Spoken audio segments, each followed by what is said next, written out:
Hello everyone. I just needed to finish my dinner real quick and also post things, places, and find my tablet pen. That's important. Hello. Happy Wednesday? It's Wednesday, yeah. I'm all thrown off because I streamed yesterday too. I tried to stream yesterday with Destiny 2, but turns out Destiny 2, I don't know if it's just the update or what. Doesn't run super great right now on my computer. I gotta figure that out. Because I want to stream more of it.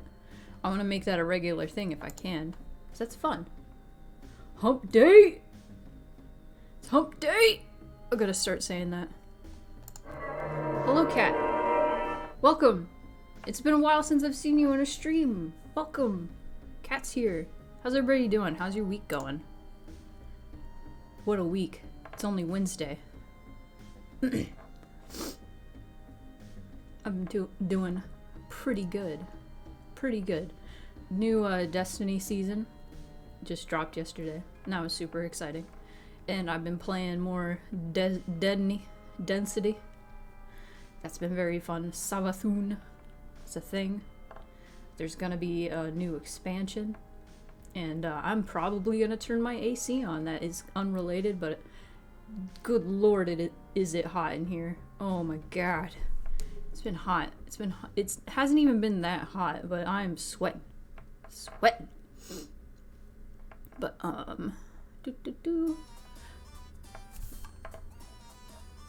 Ape Escape music. I might end up skipping this song. As much as I love this song, I need to skip it. Alright, that's cool. So. Oh, now I lost track because the Spectre Circus music came on. No! No! Okay. So, Patreon, today I posted concept art for Mixed Feelings Part 2. I could bring it up, actually. Let's switch over. Let's switch over. Let's go. It's been a while. I'm finally stable at home to be able to do, like, things. Oh, that's so exciting. There's nothing here right now. So sorry about that. Hello, Bricklebork.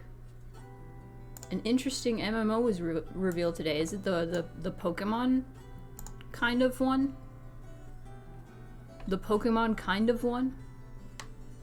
Okay, let me see if I can bring up... Yeah.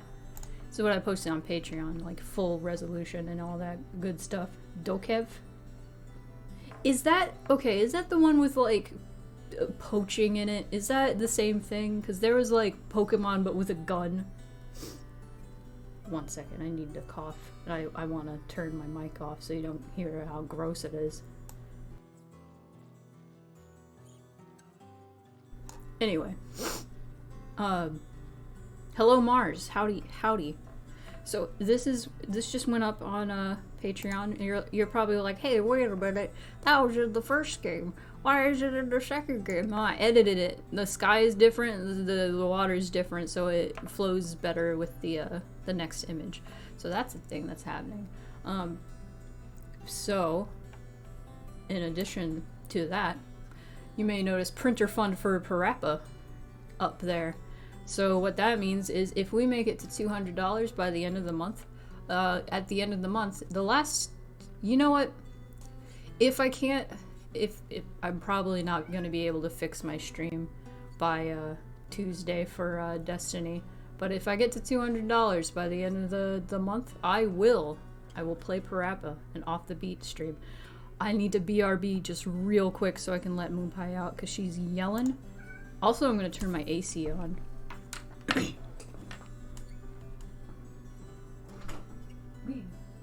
Leave.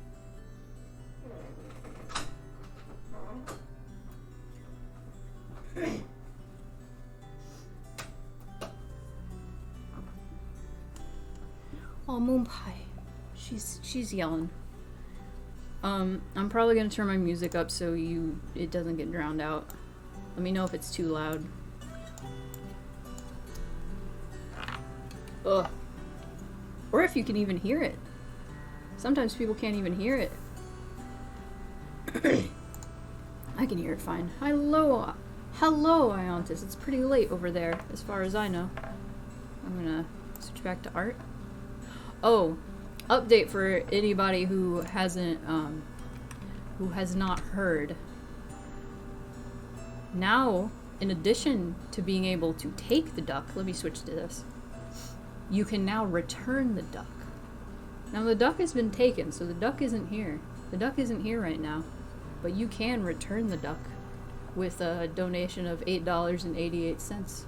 It is a new feature. We have features here at Spoonie Plays. We have take the duck, return the duck, summon yelling dog, and tail time. Wasn't there another one? Am I missing one? Am I missing one? Also, hello, Vixen Witch. I knew you were here. I saw you. I saw you users in the chat. I made sure you were here. Had a tiring day and it's 3 a.m. You know, I wouldn't blame you if you skedaddled, like, right away. What I'll be working on today is the last two commissions in my queue, and thank God neither of them are not safe for work. I worked on the not safe for work ones. One that I have left in the queue right before stream. So I got the work I needed done on that, and now I'm gonna start I look angry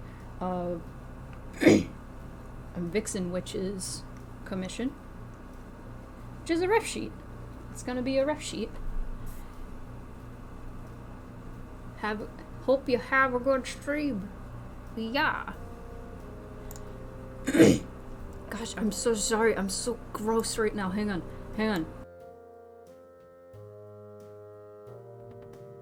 This is what happens when I eat right before I stream.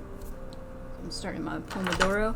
I'm gonna work on this for like an hour and a half, and then the last hour and a half I'm gonna work on Sly's commission, so Sly! And I'm gonna imitate Bentley the whole time. Because that's what people want. That's what people came here for. They want to hear Bentley the turtle. I'm pretty proud of my Bentley impression, even it's not great. Aesthetic is a cross between goth librarian and Romani fortune teller. What? Amazing. Okay. I'm gonna figure this out. I should have left Telegram open because I had a pinned thing in there. Oh, I'm gonna go get it back. So I can look at it and get more inspo. Pinned message. There we go. Okay.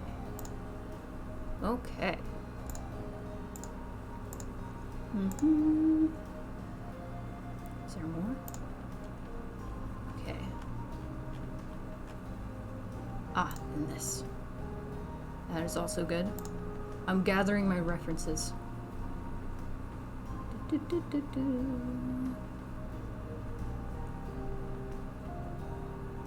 Okay, expressions. Okay. Griffin of sorts. Oh, we're doing chimeras today.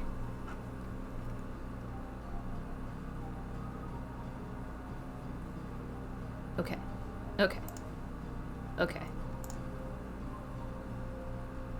I'm gonna get that image. Ugh, Telegram, why do you do this? I'm going to copy it, and then I'm going to paste it into Clip Studio Paint so I can see it. There we go. We're good now. We're good. Okay. I'm gonna start.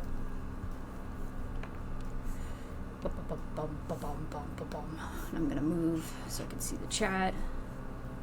It's what people crave. Multi-creatures. Correct. You gotta have the multi-creatures. It only makes sense. It only makes sense to have the multi-creatures. The multi-creatures. I'm following the rules. I'm starting not with the head. I'm starting with the chest. And then the middle. There we go.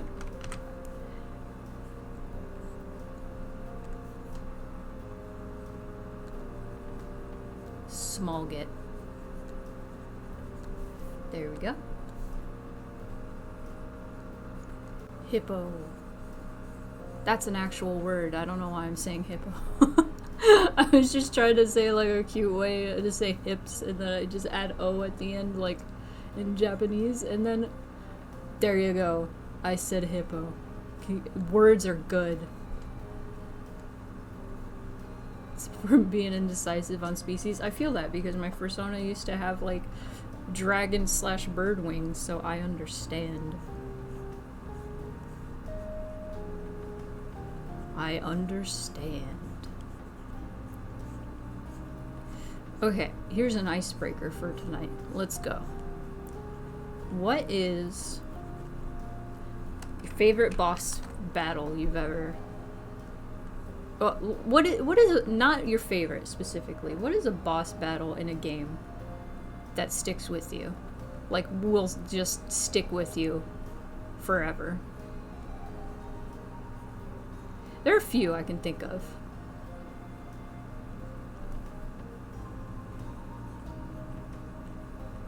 The first one that comes to mind, obviously, is going to be Sephiroth in Final Fantasy VII. I've streamed Final Fantasy VII before when I was streaming over on YouTube. And, gosh, actually the PC port kind of ruined the moment that I'm thinking of specifically.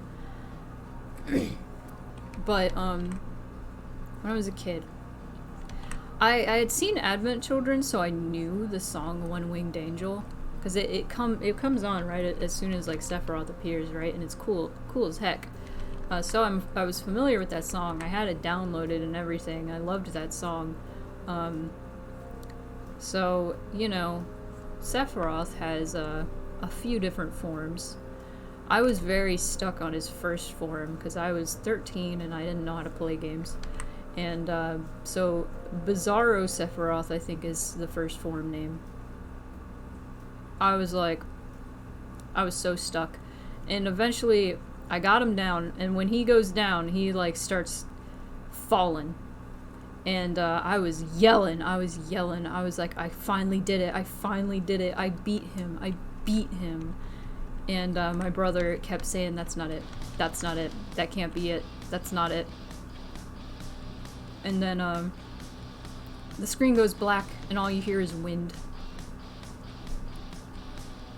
And then you hear the dun dun dun dun, and I was like, oh, I never felt more fear in my life. Mulgara the Sandworm from Legend of Zelda Wind Waker. Amazing music, fun fight. I've heard the music. I love the music in that fight. One second.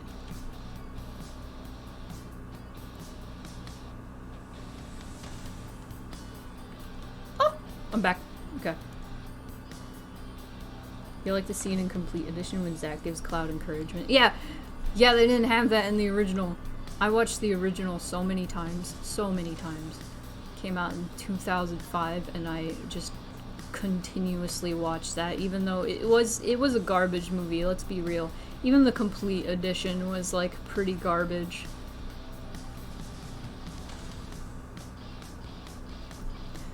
But at least the Complete Edition was like you could comprehend what was happening, sort of.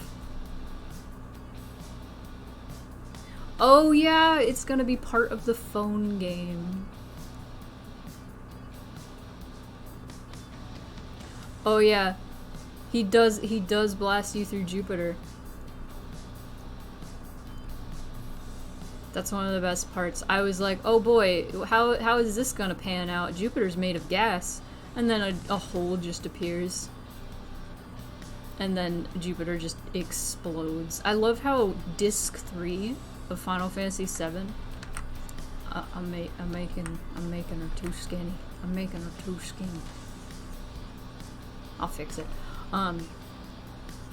Disc 3 is the dungeon and the Sephiroth fight and the ending cutscene. That's it. That's all it is.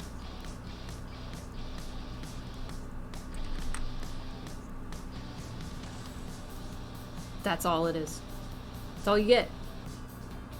Final boss fight in Bayonetta. I've never played Bayonetta. I've never played Bayonetta. There's some pretty good, like, I really love, like, as much as people hate quick time events, I feel like they can be utilized pretty good in, like, final boss fights. It depends on how you utilize them. You know, I remember the final boss fight in God of War being pretty rad. It was pretty rad. But at the same time, I didn't realize it was the final boss fight, and I wish I had savored it more. Because so many of the things in the 2019 God of War are just so incredibly epic that it just all meshed together, and I was just like, alright, next spot. Wait, no? What? The game is over? No! I never have been more upset about a game being over in my life. That's not true. I feel like there's been other games, but... You like the Xemnas fight in KH2? You know, that's valid. The Xemnas fight is pretty fun. As much as I don't really care for Kingdom Hearts, that fight's pretty cool. The skyscraper, the skyscraper slicing, it's pretty ridiculous. It's very anime. They kind of made the end boss fight in Remake very reminiscent of that, and Advent Children. Well, the KH2 Xemnas fight, that's definitely like reminiscent of Advent Children anyway, so. Oh god. The deflecting lasers part was like epic, but it was pretty annoying, like having to press like it was like, what was it? It was like 2 buttons at the same time that you couldn't press normally, and that was annoying to me. I was just mashing 2 buttons and I was like, wow, this is fun. Triangle next. Whoa! Whoa! 9 months! Oh, wow! You're gonna have a baby now. You're gonna have a baby. It's been 9 months, now you can have the subscribe to Spoonie Plays baby. Thank you so much. It's Rainbow, right? I'm pretty sure. You changed your name. Okay, let me fix proportions. They're not awful. They're not bad. Okay, I think this arm is a little long, a little leany. Little leany. What is up, Gerlo? What's up? Haven't seen you in a while.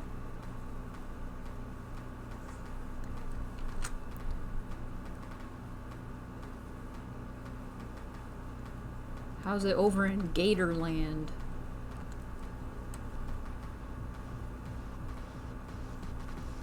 Yeah, a lot of my problem with Kingdom Hearts combat is like just how repetitive it is.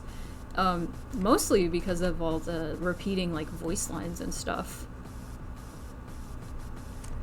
It's like huh ha huh huh come on huh ha huh huh come on, and it's like I'm so tired. And though I have that same complaint about Dark Cloud, which was one of my favorite games when I was a kid, I can't play it as much anymore. I got like near the end and I tried, or I got to the end. I couldn't beat the boss fight. It was too frustrating. I was like, you know what? Nah. I'll pass. I'll play something else that makes me happier.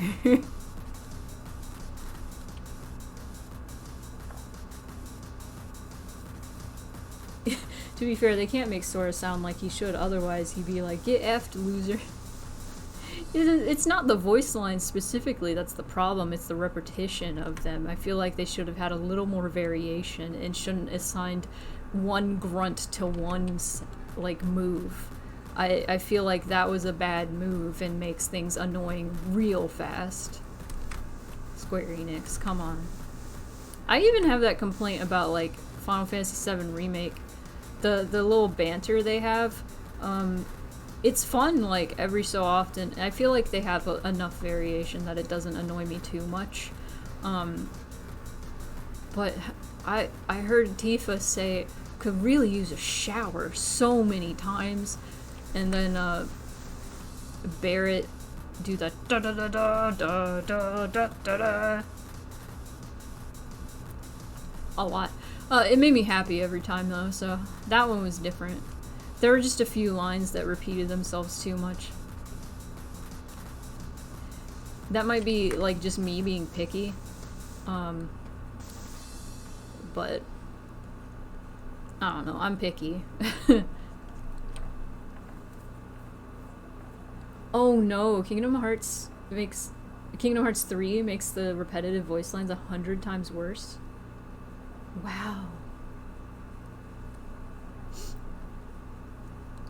Yeah, you kind of have to tune it out with certain games. Because there's a lot of repetition, especially in like older games.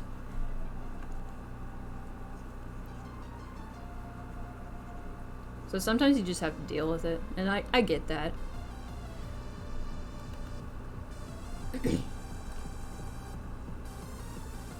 This looks like a good place for ingredients. Or shouting for Olaf. You have to shout for Olaf? I don't know anything about KH3. Somebody told me like a bunch about it a few years back, but I completely pushed it all out of my mind. I like my mind was like, nah, you don't have room for this. Goodbye. Okay, I'll give you a folk. That sounded wrong. That is a. I forget what language that is for fox.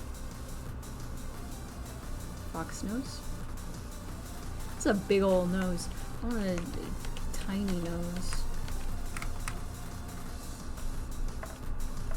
How is this music too loud? Please let me know.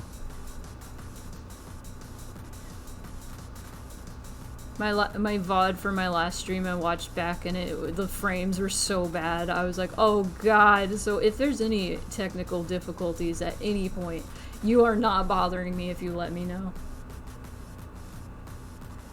Talk about lucky emblems.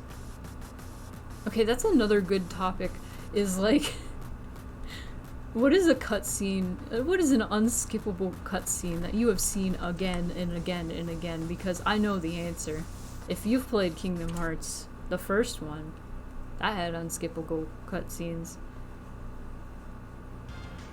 You're not taking Kairi's heart. God, that fight was impossible. Longest cutscene of my life. There were a few times when I replayed Final Fantasy X where fear was struck into my heart by some certain scenes. I think it was of Seymour or something, and I'd be like, "Oh no, this means I've." Like, because I would start like knowing the words to the cutscene. I'm like, "Oh, it's because I've died a million times to this, isn't it?" Serene smile. There we go. The energy. Gotta get that energy.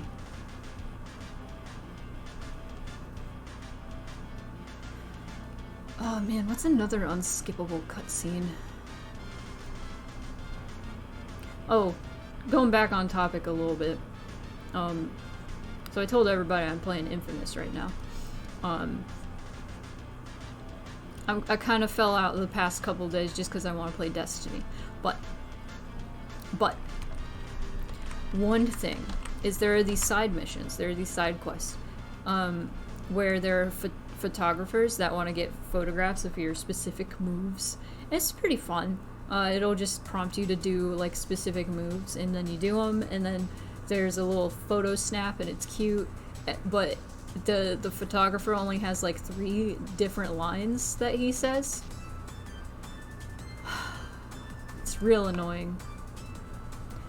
Because he's like, perfect, just need a couple more pictures, and he says that like 3 times in a row, and it's like, please, please, please, I am upset. and I want you to say something different. Or awesome, is what he says. Ugh. I fry any of them? The photographers? No.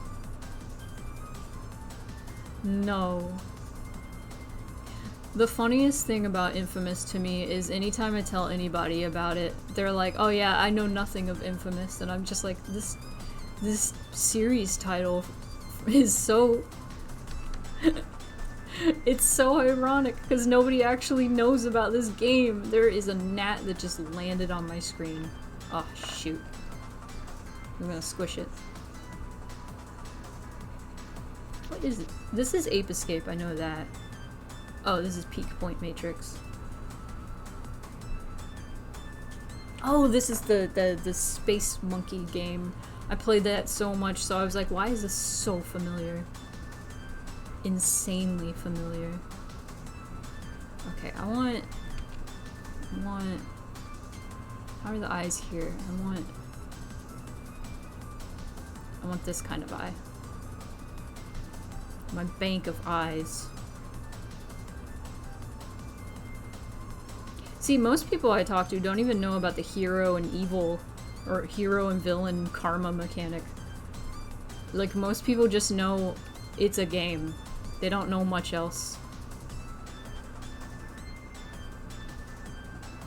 To be fair, when I first played it, I didn't even hear about it, and then I saw it was made by Sucker Punch, and I was like, I need to play this right now, immediately. If you're unaware, Sucker Punch made Sly Cooper, and Sly Cooper was, like, my favorite game series, before anything else. I love Sly Cooper.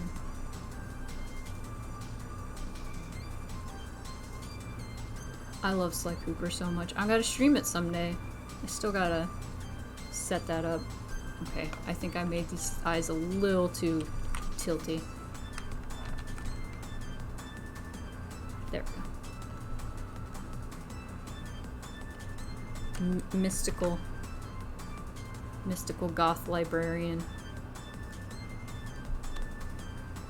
Oh, I want to move this eye a little further over here. Oh god, no I don't. Okay, I already want to fix that. Oh yeah, Sucker Punch made Ghost of Tsushima, and I've heard good things about that. I don't know much about it, but I do know that you can pet the fox. Speaking of foxes. I've heard it's real good. It's like open world, I'm pretty sure. It's crazy to me that Sucker Punch went from let's make a game where you're a raccoon thief to let's make a game where you're a samurai.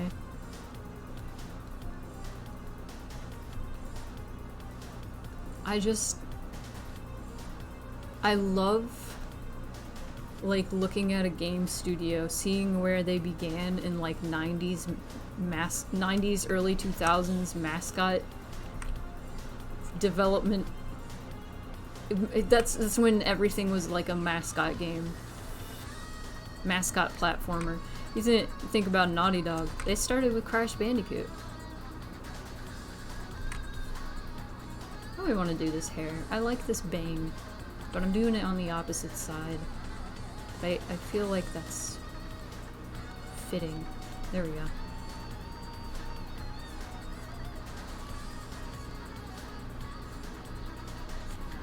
Oh, I don't want to do Perry hair. I was like automatically going to do Perry hair. Oh, I could do a braid though. Oh, that'd be good. Oh, heck. Decisions.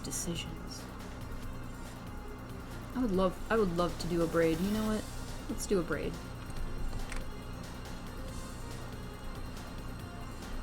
Curling around braid. Do a braid! I feel like that's fitting.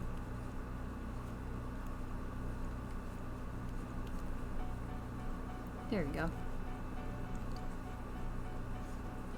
I've always wanted to do a hairstyle with a braid like this.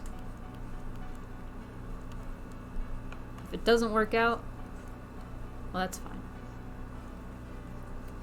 Experimenting. see what works.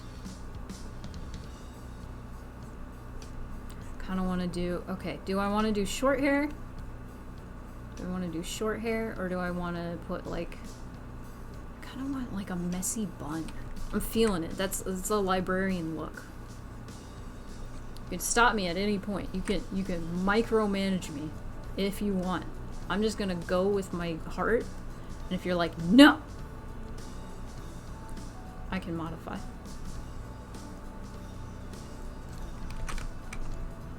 Go with my heart.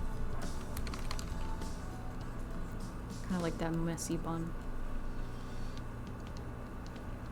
That's a look. That sure is a look.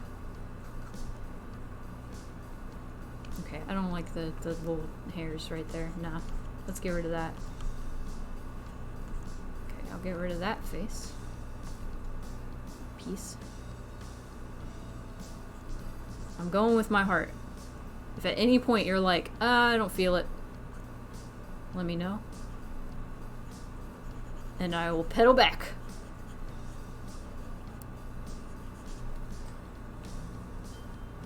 Oh, but now it's stretch time. I'm gonna stretch real quick and drink some water. Everybody has their water, right? You gotta have your water. You haven't beaten a lot of games? You gotta get with it. You gotta get with it. I wonder if I can make a list of all the games I've beaten, or if that's like too many. That would be scary. I feel like I've beaten too many games. I also just have too many games in my Steam library that I just haven't touched. Maybe I should do like a Steam train. Maybe I should just do that. Maybe someday I will start doing that. I just got Psychonauts. I've never played Psychonauts. I know nothing about it except kind of, I don't even know the premise. I just know that you can go into people's minds. That's all I know. I've played a lot, just haven't played long enough to win. Just kidding. That's fine. That's how you play games. I used to host a podcast playing random Steam games because I had way too many. Yeah. I also got Tell Me Why, which always gets the Backstreet Boys song in my head. I haven't played it, but I got it for free for Pride Month. I've heard mixed things about it, but I mean, it was free.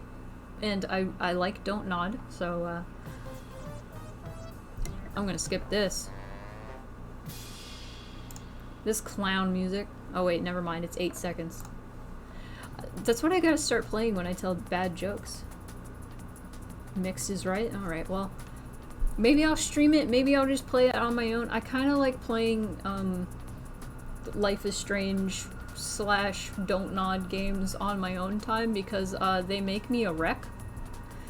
Life is Strange Before the Storm, that is the game that has made me cry the most. 2 separate times I was sobbing because of this game. Oh god, just thinking about it. If you've never played Life is Strange Before the Storm, I highly recommend it. It's very good. I actually liked it a lot more than the original Life is Strange. Despite it still having, like, the same kind of problems that the original Life is Strange had. You know, if you know. So, Life is Strange was pretty good. I didn't cry with the first game, but I really liked that game. I really liked it despite its flaws, despite it giving into a certain cliche that is problematic. I still thought it was very, very good, and I still stand by it being pretty good representation. Anyway, Before the Storm is so good. Cause like the first Life is Strange had really bad mouth animations, like really bad. It bothered me a lot, honestly. I had to just kind of tune it out. And then Before the Storm fixed that. So good. I hope in like the HD remaster or whatever of Life is Strange they actually fix the mouth animations, because good lord, that bothered the hell out of me. I still haven't played Life is Strange 2. I don't know anything about that one. I have the first chapter because it's free. So that I might play. But God, Before the Storm, Chloe, people shit on Chloe all the time. Chloe Price is a great character. I really love her. I love Chloe Price so much. I just have a soft spot for Ashley Birch. So if Ashley Birch voices a character, I automatically love them. Funny enough, Ashley Birch is not Chloe in Before the Storm. Proxy, thank you so much. How was your stream? What were you streaming? We were talking about Life is Strange and how Chloe gets too much shit because I think she's a great character even though she's a piece of garbage. She's a great piece of garbage and I love her. She's my own daughter. My main issue with Life is Strange games is the teenagers are so obviously written by like grown men who do not know how teenagers talk. See, I've seen that take a lot and I can get that. I understand that. But I wasn't in high school when those games came out, so I can't really speak for that. I can't really vouch for that opinion. So I was like, yeah, I don't know what teenagers talk like when this game came out. I wasn't in high school. What is this? Let's get this. But I've known people in high school when that game came out, and they said, oh yeah, no, the characters actually talked like kids did in high school back then. And I was like, whoa! Whoa! But you guys should follow Proxy. Now that my... Oh wait, no, I'm typing it wrong.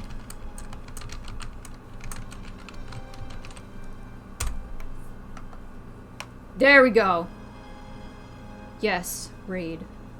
Another cute cat. Thank you. It's cat time. It's cat time. It was okay. Maybe it was specifically how like British people talked. I don't know because my friend who said that was British. I don't know. But it was made by a Canadian studio, wasn't it? Or was it French? I don't know. I don't remember. It's produced by Square Enix, but. We're listening to jams. Am I a spoonie? Remind me what that means, and I will tell you. I'm not up to snuff with my terms. Is that when like you go by like what is that like a spoon system where you have so many spoons in a day?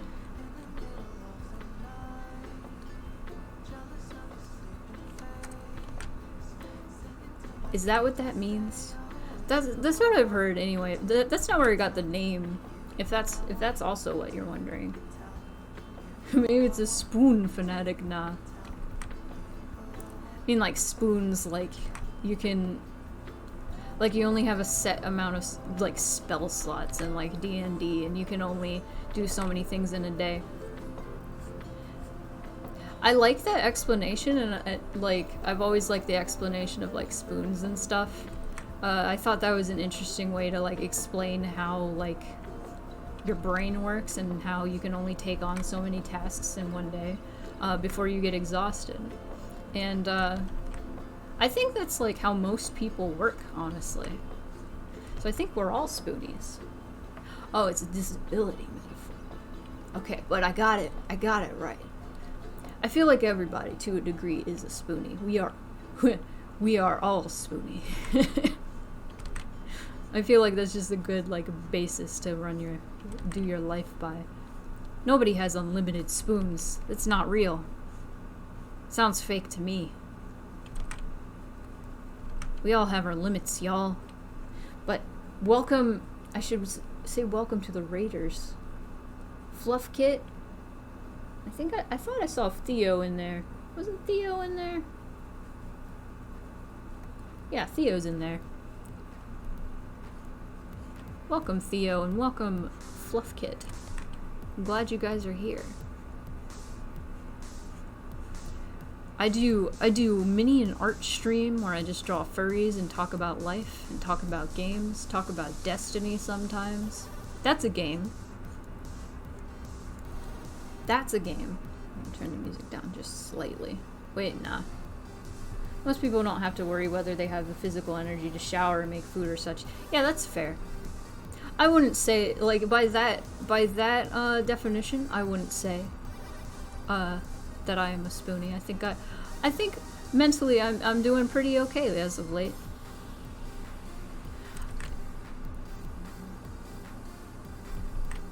I can get the energy to take a shower pretty alright. Thankfully. Drink some water. How's Destiny these days? We just got a new season.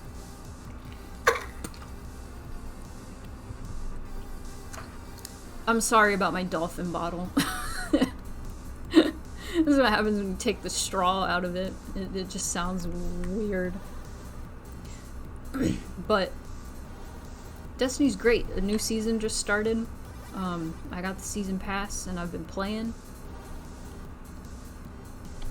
And a new expansion just got announced. It's exciting. Hello, Himble. Welcome. I'm gonna be drawing a creature. I'm already drawing a creature right now. Oh, wait. Does she have... Okay, she has a foxtail with... Oh.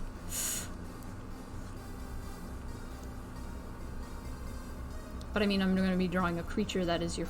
That you know. That is your friend creature. Savathun is so cool. So Savathun is like Hive Queen. Oh, she's so cool. Oh, I love her. The Hive God of Lies. She's so cool. I also just really love the Hive because they're just like... They're like fungus bugs. They're fungus bugs. And that's all I could ever want. I love fungus and I love bug.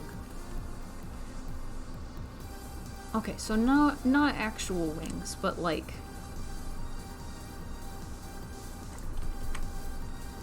arm wings. Yes. Yes! Okay. Feathers and talons for sure. Okay, so talons. So I gotta do less fingers. Okay, I got... Raven, right? Raven. Oh! I didn't type images right. Raven talons. Okay, so ravens have 4. Okay. I'm drawing mini a bird. I'm drawing mini a bird anthro. Designed a whole race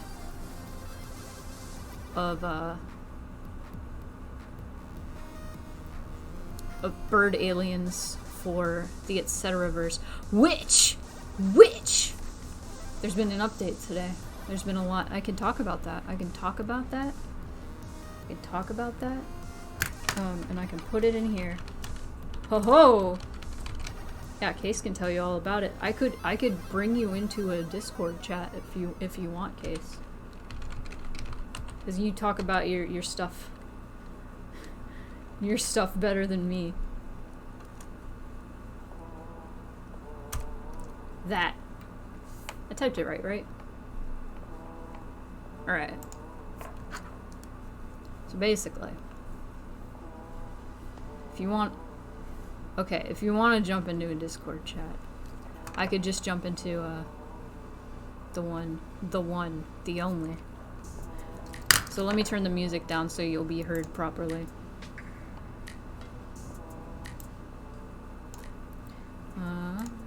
Or you could just come into the room. You are just a room over. That's up to you. I can just jump in here.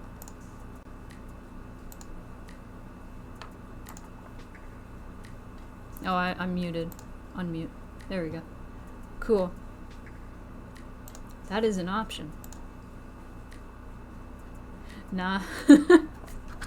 Nah, no coming into the room, or nah, no jumping in the Discord.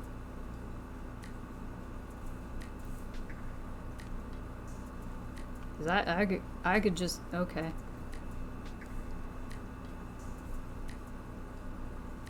Savathun. Now I'm just thinking about Savathun. Okay, so hello. I think this is using the correct microphone. Let me see. Yeah, you sound good. Okay. Tell us about the Etc.verse. I am... There you go. Wait, what? Oh, I was about to say I can't hear you, but I hear you now. Oh, okay. So... Wait, let me just... I'm hearing you from the other room. Oh, shit. I closed the door. Okay. Okay. Hello, chat. I'm Case. I do, music and other weird internet content. And today has been quite a day. Back in May, I put out a music video for a song called Drugs, Drugs, Drugs, and there is this character, Dr. Corvid, who has a clinic, and the address is given as 42069 North Green Bay Road, which is, just kind of, the side of a road that doesn't have a building associated with it. And, there's secrets in the video and in the description and stuff, and people found them, and people found that I posted on August 25th there was going to be a reason to be there. So today, which was August 25th, someone artistically crafty from my YouTube chat, or from my Discord chat, drove apparently 4 hours, like between 3 and 4 hours, to 42069 North Green Bay Road in Illinois, and they found a box of stuff that had a brochure for the clinic, amongst some other things. And currently, my chat is awaiting details of the contents of the box. Yes. Pre-released my EP through secret web pages that are pointed to via things in the box and things that people in the chat know. So,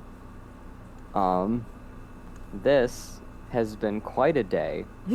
Once Artistically Crafty reported they found the box, an AI character from the story joined my Discord and closed the discussion channel for the ARG. Yeah. So, that's what's currently going on, and basically says you can only get access back if you solve at least 2 of the puzzles. So, yeah. It's hashtag BuzzAR. Oh. All of the information about it. Let me type it. Yeah, you can type it. BuzzARG. If you go to this hashtag on Twitter, you can find all of the information going on from today about what happens with the things that people find. The story is about AI and alternate universes and kind of different creatures and aliens from different dimensions giving each other existential crises. Yeah. I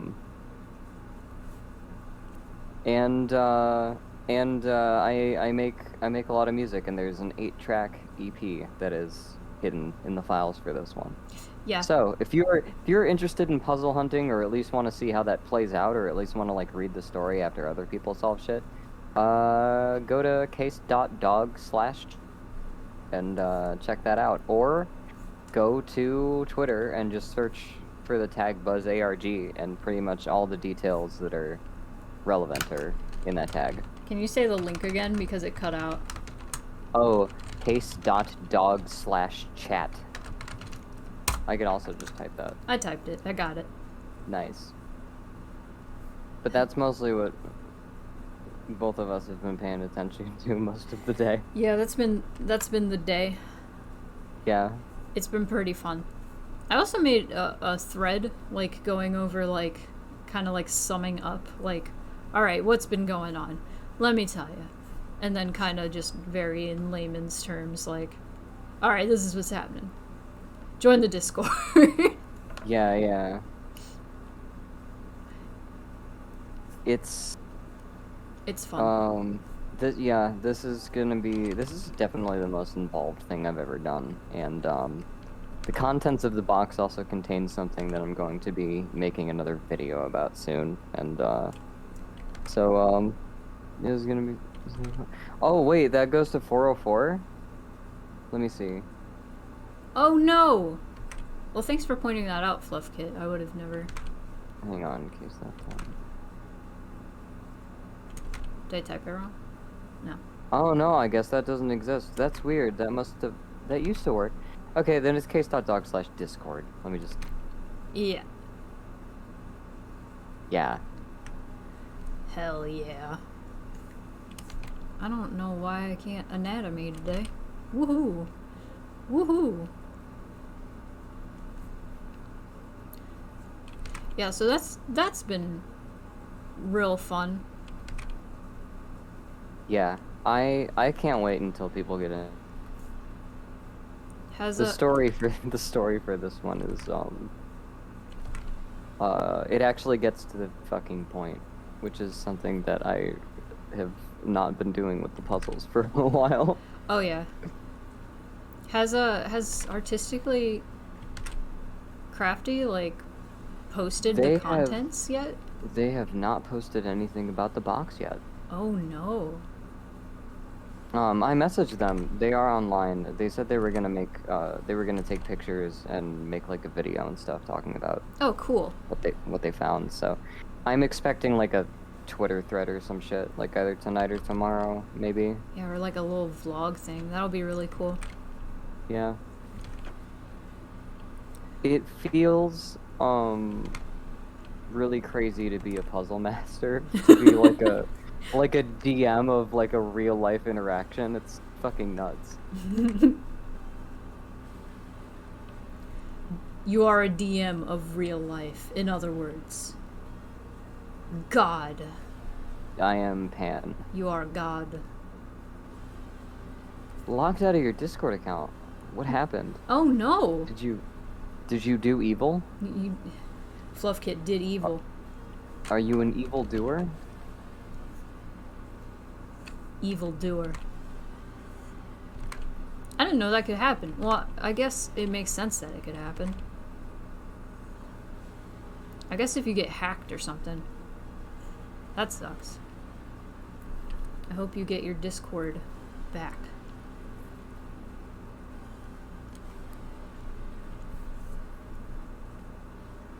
One out for the Discord. Did you say pour one out for the Discord? Yeah. Oh my god. I can't wait until you're a VTuber, because then we can have both of our VTuber models up on screen at the same time. Yeah. It's my first ARG, so I don't really know how it works that well. In essence, the usual goings-on of an ARG are a mix of go here, find this thing, and find out where on this webpage shit is. I'm basing a lot of this off of I Love Bees and Iris, which it's called Buzzified, because it's referenced to I Love Bees, but I'm trying to make it so that it seems straightforward enough for people that don't do many of these things. And there's also a point to like the fact that the same sorts of ciphers and encryption methods are used over and over again. That's one, to make it so people don't constantly get exhausted every time something new goes up because they're lost, like, again. And two, there's lore. So Yes. yes, it's so cool. Love trying to look for it on the map. Yeah, me too, honestly. I put that, I'm gonna be totally real, I put that 42069 shit in as a joke. I went and I looked and found that there was, like, it would actually approximate a place, like, near where I lived. And I was like, what can I do with this? Like, after the drugs video came out. But I've been planning till then. Like, the plans kicked in action so fast that, like, it originally was a shorter date, and then, like, I immediately realized, like, no, I want to do way more. Also, thank you for the follow, Fluff Kit, and also Tamish. Tamish? I actually have never known how to say that. Is it Tamish? Tamish Fluff. So many fluff. Fluff cats.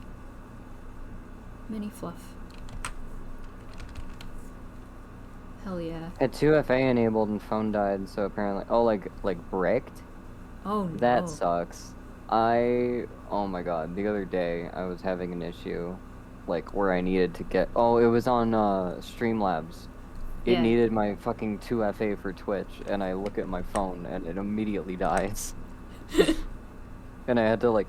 And it was one of those, It was one of those, like, things where your battery dies and you have to plug it in for fucking 20 minutes until it decides it has enough energy to boot up. God. Hate it. I have this issue with my PSN account where I bought something with a card a while ago, and then for years I didn't buy anything else, so that card expired, and I don't have it anymore. I have a new card, and it'll be like, okay, to authenticate yourself, you have to put in the security code of the last card you used on your account. And I'm like, I don't remember it. So I can't buy anything, like, from my PS4 or PS3 because it does that to me. It's annoying. But I can do it on the computer, so it's not too bad.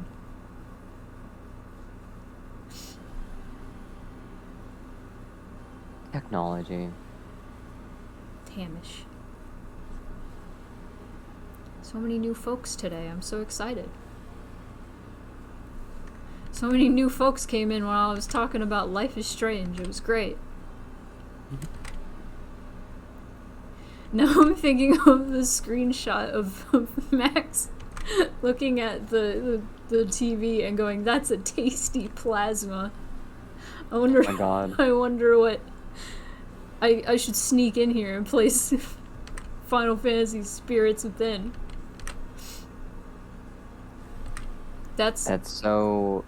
I remember someone captioning a picture of that and saying, like, this sounds straight out of Homestar Runner. It really does. I actually... Ooh, that's a tasty plasma. Ooh, that's a tasty plasma. Yeah. Plasma.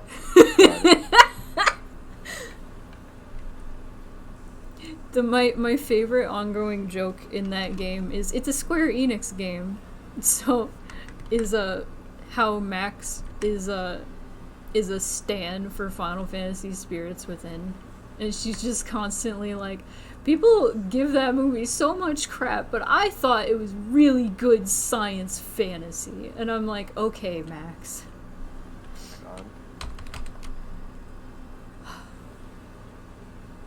She's great. She's an underrated character. Look, it says, unfortunately, it's not that my phone ran out of battery. The USB socket on that. Yeah, that's what I was saying. Like, if it bricked, then that's fucked. Yeah, that's messed up. Also, hello Capri, welcome. We're out here forgetting how to draw legs. It's all good.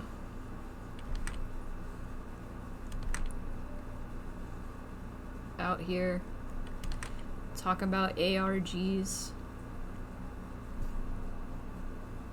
And 2FA locking you out of your account sometimes. Yeah, it happens. Ugh.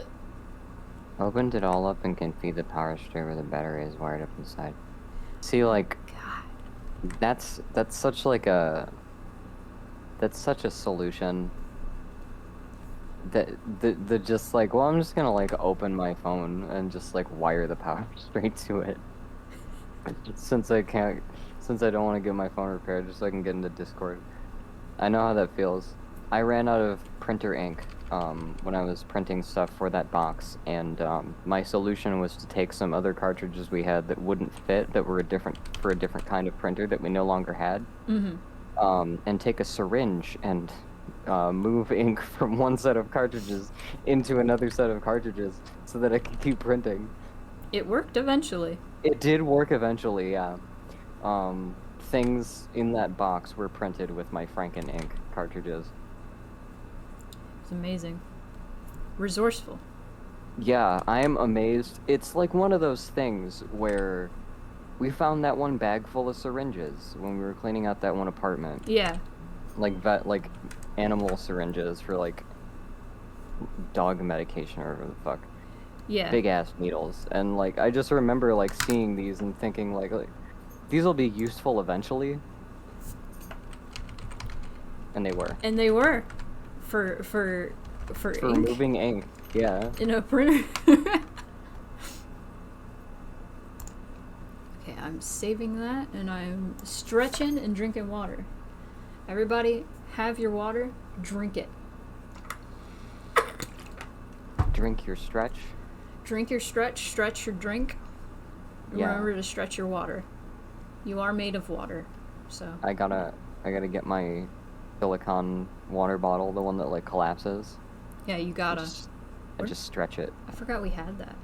Uh-oh, tell a dad joke. Oh, it's time for Cortana to tell a dad joke. Hey, Cortana. Hey, Cortana. Tell us a dad joke. What do you call an alligator in a vest? An investigator. That was a bad one. That was a bad one. That was a bad one. Okay, I need a new one. Hey, Cortana. Hey, Cortana. That was a bad joke. Sorry, I'm not able to help with this one yet. Clearly. Hey, Cortana. Tell us a joke. Don't trust the atoms.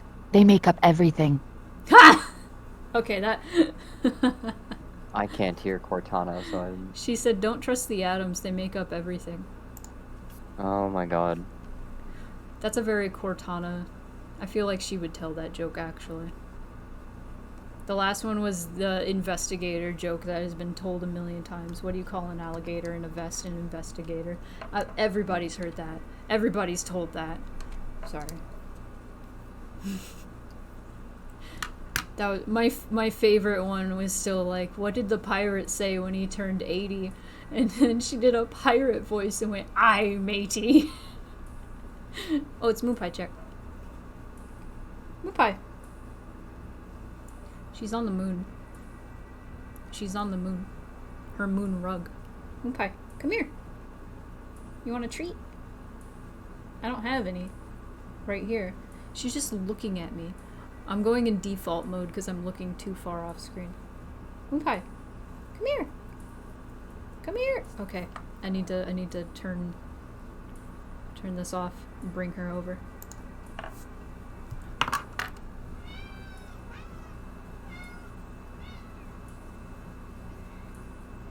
She just started meowing because I went over to her. Talk. Speak. Speak. Speak. Would you like a treat? Okay, let me get her real close. You want some food?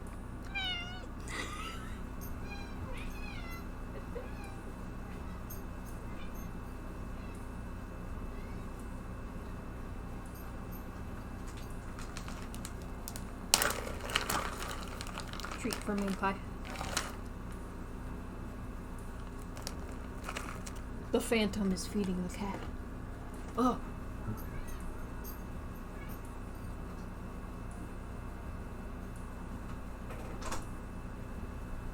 She is free. She is very meow cat. She's very. Hang on. I can't hear. Okay. Earbuds back in. She's very talkative. She's very I've had more talkative cats, but she's pretty talkative. She's not quite a Siamese cat, but she'll like she's yelling respond. Now. Yeah. If you like just talk at her. Yeah. Like if you just look at her and say something, she'll just.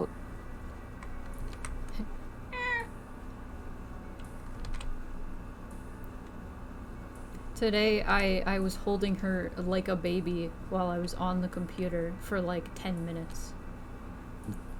And I can't believe she let me do it that. She usually lets you do it for a decent amount of time compared to most cats, but I did not expect her to just lay in my lap like a baby for like 10 minutes. I took a picture of her doing it. It was incredible. Yeah, there was one time when she just like jumped on my lap and then just like wouldn't. Like I was kind of like holding her, and then she just kind of slipped lower, like on my lap, and she was like half like sliding off of the chair, but still just like chilling. Just chilling. Completely content. When she was a kitten, she was hanging around a dog a lot, so she kind of acts pretty like dog-like. Yeah. Funny. If you're like sitting back, she will like jump on your lap and then try to like lay across your chest. Yeah.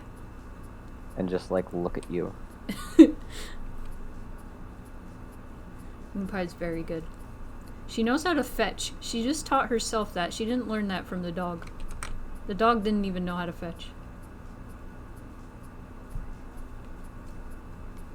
Yeah, sometimes she'll just like grab a plush from somewhere and then just carry it up to where you are and then just put it in front of you and start yelling. Yeah.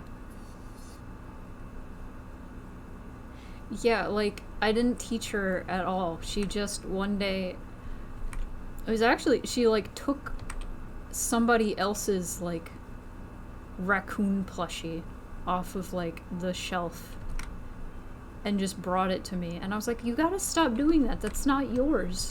But she was in love with this little raccoon. That they just ended up being like, yeah, she loves it so much, she can keep it. And I was like, alright. I would just throw it, and she would grab it by the neck and then take it back to me.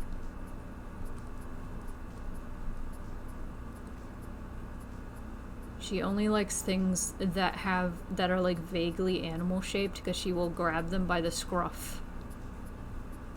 It's great.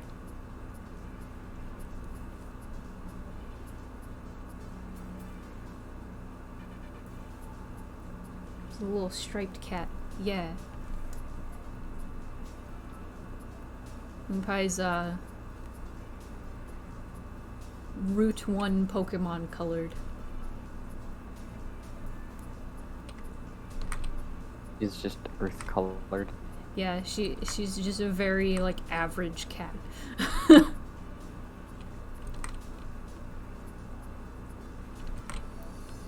Well, I mean, I guess not really. She has 3 legs, and I always forget about that. That's, like, the most unique part about her, but that, like, that doesn't, she just has 3 legs, that's it. That's, like, it's not even a big deal. I constantly forget about it. Until... She can't quite jump as high, but she can still jump pretty high. Yeah, she can't... Sometimes she can get on the counter, if she's lucky. If the trash can doesn't fall over when she jumps on it, but... I just remember I sent somebody a snap of her walking toward me, and they were like, "What's wrong with her? She's limping!" And I was like, she's missing a leg. And they were like, why? She was born that way. Is she okay? And I'm like, yeah, she's fine. She gets around just fine. I've had so many people like, are you gonna get her like crutches? And I'm like, no, she's fine. Like, where does she need to go? Yeah. Like, she doesn't need to, like, that's the thing is, like, people get prosthetics, people get things on their legs because they want to, like, move around. Like, you put wheels on a dog that's missing legs because, like, it wants to go on walks, it has to do things, but cats mostly just chill Yeah. inside. Yeah. And, like, I don't know how necessary it is for, like, a house cat who lives between 3 rooms Yeah. to need the extra mobility that having all her legs would supply. She still gets around like just fine. Even if she like went on Oh, yeah. walks, I think she would like still be fine. She probably wouldn't like, cause like you take a dog to like a dog park. If Moon Pie went on like to the equivalent of one of those, she probably would get tired pretty fast. But Yeah. Moon Pie, good cat.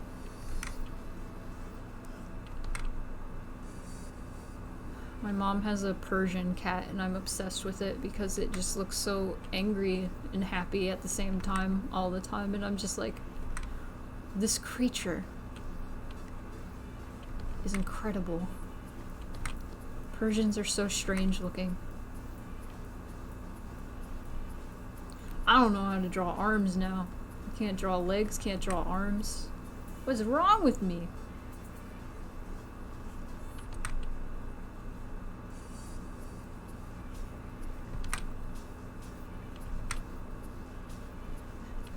Just jamming out. Keep thinking about the hive.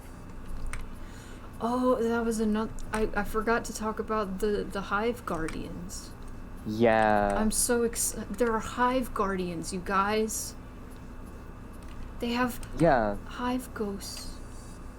There's an interesting thing, the way Destiny combat works, where anything that enemies can do is sort of like a take on an ability or a weapon that you have access to.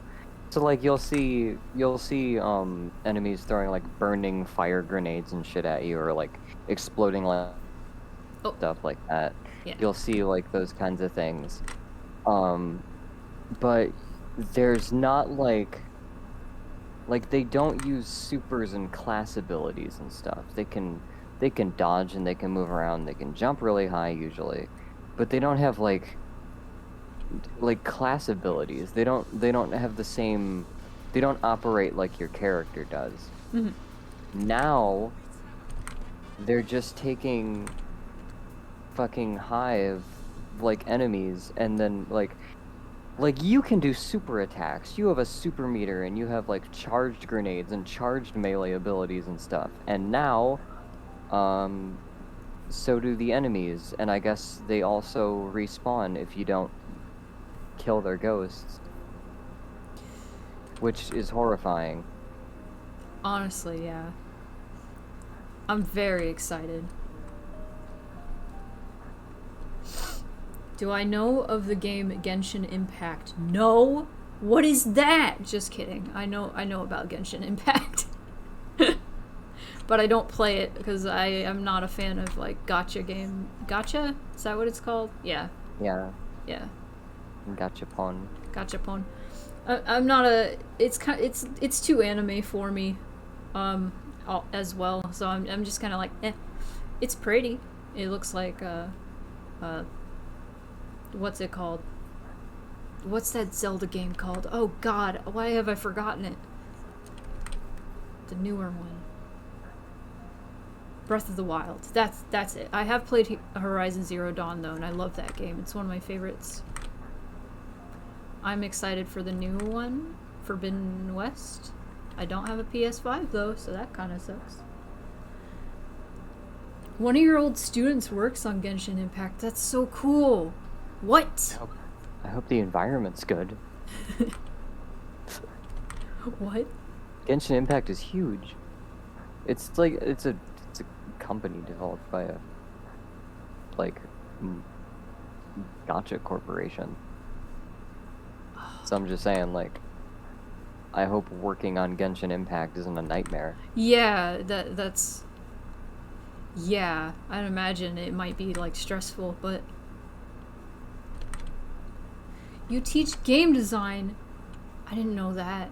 That's so cool. Aloy is gonna be in Genshin Impact. What? That's right, I forgot about that. That's so strange. Every game is now becoming Smash. Yeah, Master Chief's in Fortnite now. I forgot about... Sans is in Smash. Aloy is in Genshin. Who else is in Genshin Impact? I know there have been other crossovers. Just, like, anime characters I don't know much about, so... Oh god, there's gonna be an anime design for Aloy. Yeah, I saw it already. It's pretty cute, actually, but... Okay. But... I don't know. I don't know. What were you I gonna want to say? see... You I wanna... was just thinking about that one time someone tried to redesign Aloy in the new screenshots. Who's like, how old is she in this one? She's gotta be like... She was 19 in the first game. Yeah, so she's gotta be like mid-late 20s in the new one? Probably. She's probably just Yeah. early, mid-20s or something. I don't know how much time has passed. An adult Yeah. woman who hunts in the woods and fights robots. Yeah. And so I was like, she doesn't look enough like a fucking Disney princess. I'll never forget that. Like, why? Why would she? Fucking idiot. She's also, like... She uses a bow and arrow, and if you're using a bow and arrow all the time, your neck is gonna get, like, beefy. Like... I've never thought about that. That is something somebody pointed out, and I don't know, like, how... Like, it makes sense, because if you think about, like, the muscles you use, like... Yeah, because the muscle that, like, connects to that part of your shoulder when you, like... I guess Pull I can back. see that. Yeah. So they made her, like, design more accurate to somebody who would use a bow. Very often, too. My favorite weird crossover has been Rainbow Six Siege characters and Arc Knights of all things. What? That's a fun topic to talk about, like weird crossovers. I guess Super Smash Bros. Is the weirdest crossover of all. That and Kingdom Hearts. No, yeah, Kingdom Hearts, I was gonna say. Oh, like... and now there's the Nicktoons Smash. Oh, fuck, that's right. Oh my god, there's the Nick fighting game. When are they gonna add Jenny XJ9? Yeah, that's an obvious fucking... Hang on. That's weird that they didn't, like, announce the game with her already. Like, they have Danny Phantom, and I think that he's, like, super popular. But... Oh my gosh, is this the save music? From Silent Hill 2? That's funny, because this is my ending stream music. But the stream is not ending. We're still going. This Talon is very upsetting.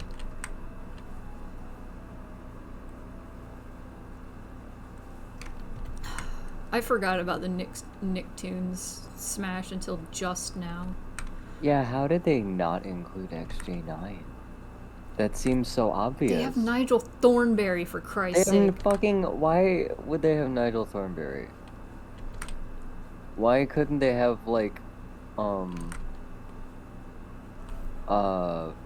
what was the main character's name? In, My Life as a Teenage Robot? No, I want Thornberries. Oh god, what was her name? Was it Eliza? No. Yes. Yes. I didn't really watch Eliza that show. Thornberry Eliza could Thornberry. basically be, like, Pokemon trainer. Oh, that would be cute. Just send out... And just, like, summon animals. What was her monkey's name? Darwin? Darwin. That's cute. And then the missing Link boy. I think Donnie or something. He wasn't an animal. He was just missing Link boy. I didn't watch that. There were a lot of Nickelodeon shows that I just wasn't into. I wasn't really into Nickelodeon as much as a kid. I was more into Cartoon Network.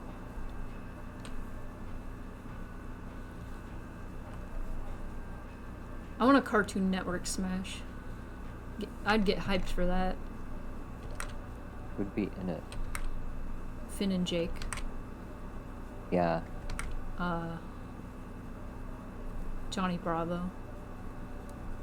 Dexter in a mech. Yes! Courage the Cowardly Dog. Yeah.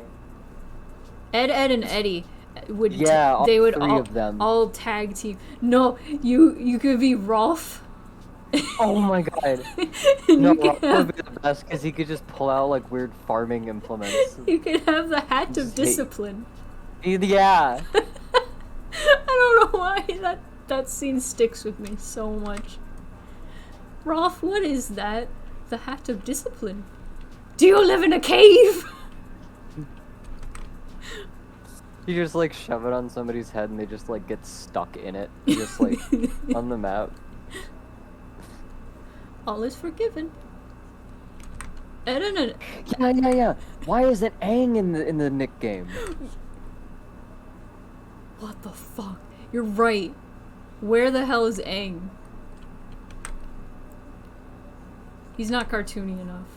He's not a. Is he not a Nicktoon? Is that the thing? Is that the qualifier? I guess. You have to be a Nicktoon. I guess you have to be. I don't know what that means. Like, I don't know what the. I know that it was like a certain block of like original stuff were labeled and branded Nicktoons, but it Yeah. wasn't everything that was on Nickelodeon. I don't understand why.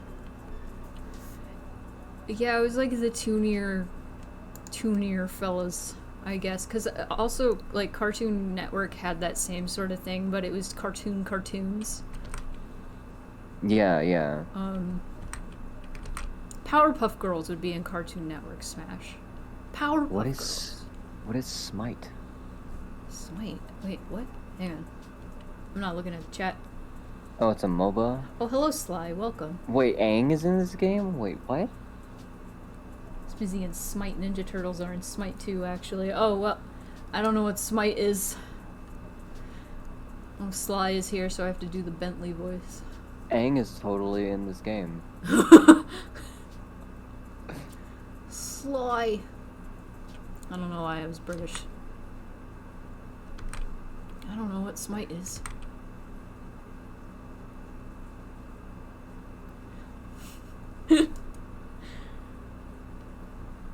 Chaos reigns. That makes me want to play Faith. Think about that Elmo with the fire.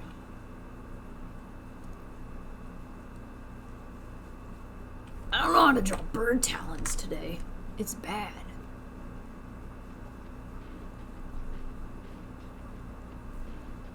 I'm getting a lot of Silent Hill music today. It's making me happy. I don't know if anybody can even hear the music. I'm gonna turn it up a little more. Because I can hear you just fine.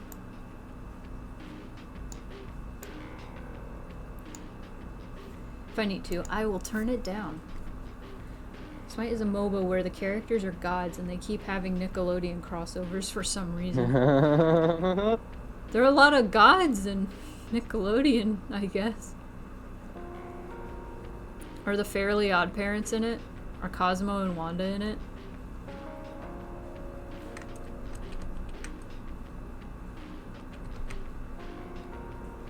That's important to know. Okay, I'm gonna do it like this.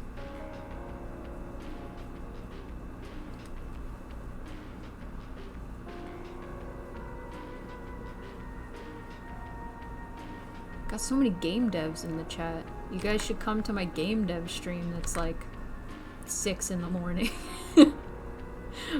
Actually, next time I'm gonna be drawing Moon Pie stickers, so. I'm gonna try to make Saturday my game dev stream. and it's usually pretty early for me. It's gonna be pretty early. Surprisingly, a lot of people are awake at 6 a.m. my time, so you know. Probably gonna start drawing sprites. They're either very responsible or very irresponsible. No, and last stream Or live somewhere else, which is bad either way. No. Fuck time zone. They call us Central for a reason.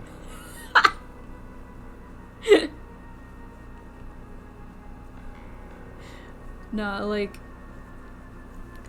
I've only done that time for a stream once, but I get in and like the usual people who show up, and they were all like, "Why are you awake?" And I was like, I wake up at this time. I wake up at 5 a.m. most of the days. And I'm like, "Why are you awake?" And they're like, "Oh, I'm just still awake." And I'm like, I'm doing better than you. Which is such a nocturnal space. Yeah. That's why I thought I would try just streaming 6 a.m.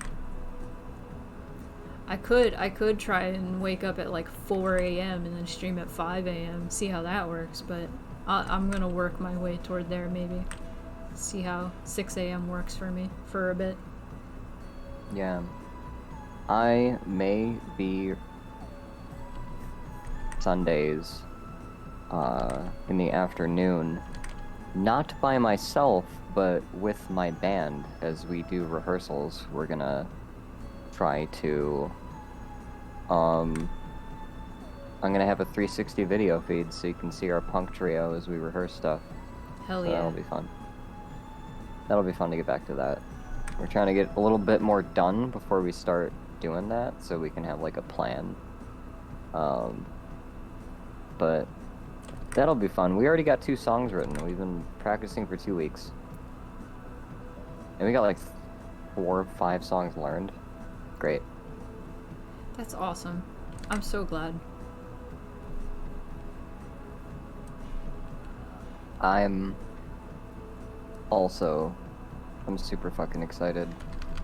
I'm incredibly tired. I'm always tired whenever that phrase.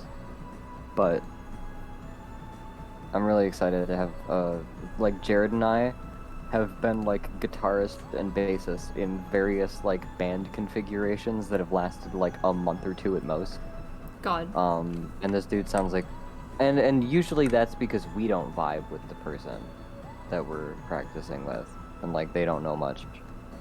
But this dude is like a performing artist in his own right. He likes drumming. He wants to get more experience drumming because he's teaching drumming too.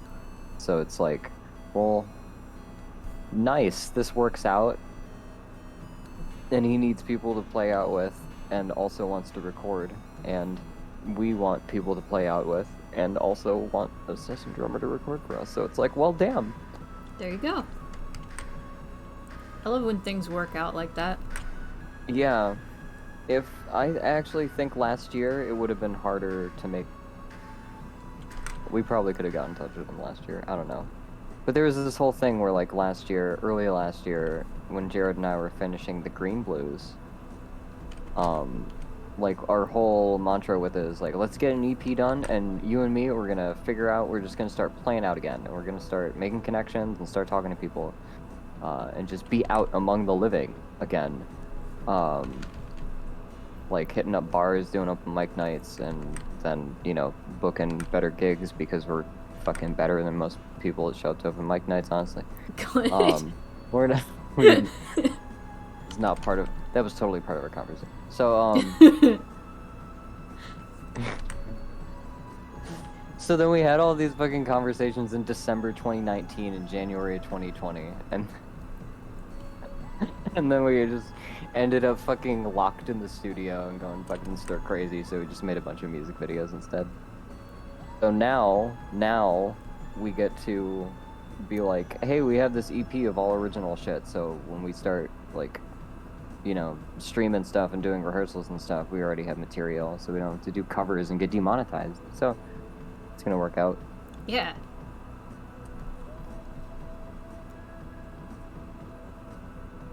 And then the funniest thing happened. And then the funniest thing happened. Now I want to watch Inside again. Now I've watched it 3.5 times.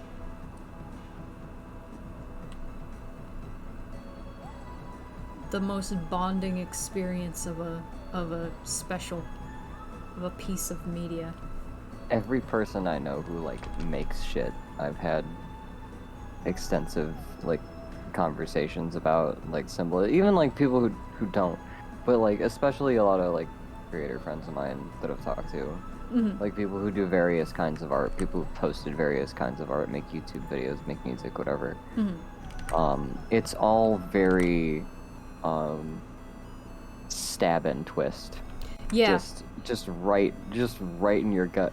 'Cause I think the thing that sums up most of why that shit hits so hard, why all of that special hits so hard, is it sort of feels like our language and our conceptions of things and the connotations that we give things, like, inherently have so much, like, cognitive dissonance to them, and we just have to keep kind of, like, it's the only world that we live in, it's the only language we speak, and it's the only society we deal with, so we just keep going forward pretending that everything's normal.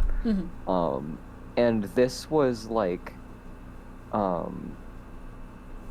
Inside was like a really good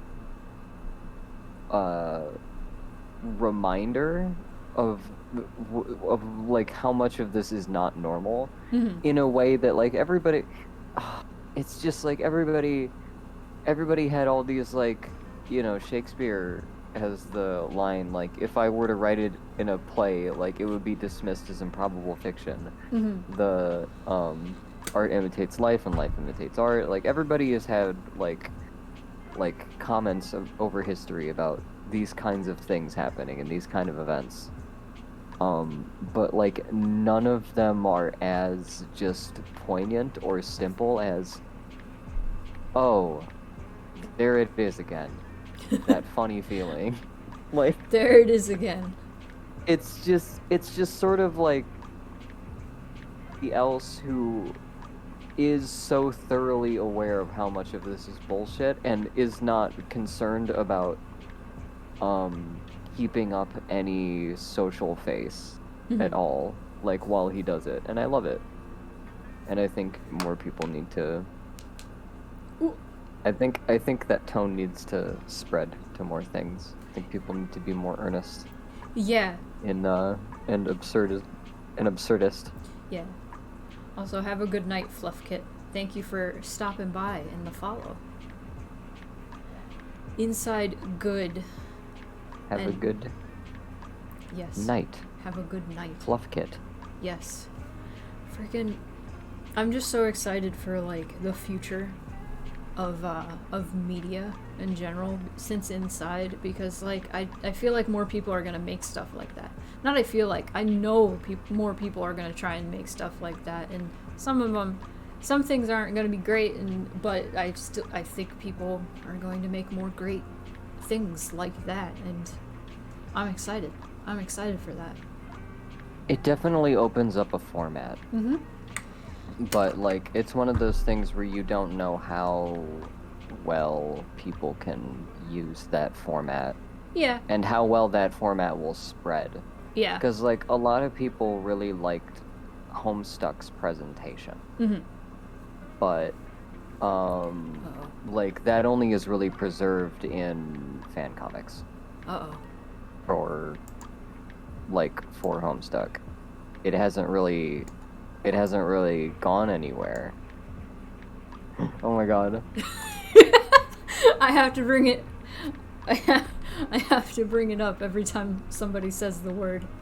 That's what I'm saying, is the is so fucking convoluted that it didn't it didn't actually break beyond its own, you know, self. Yeah. Inside is just a cinematic story that also just happens to be a batshit one-man show performance. Mm-hmm.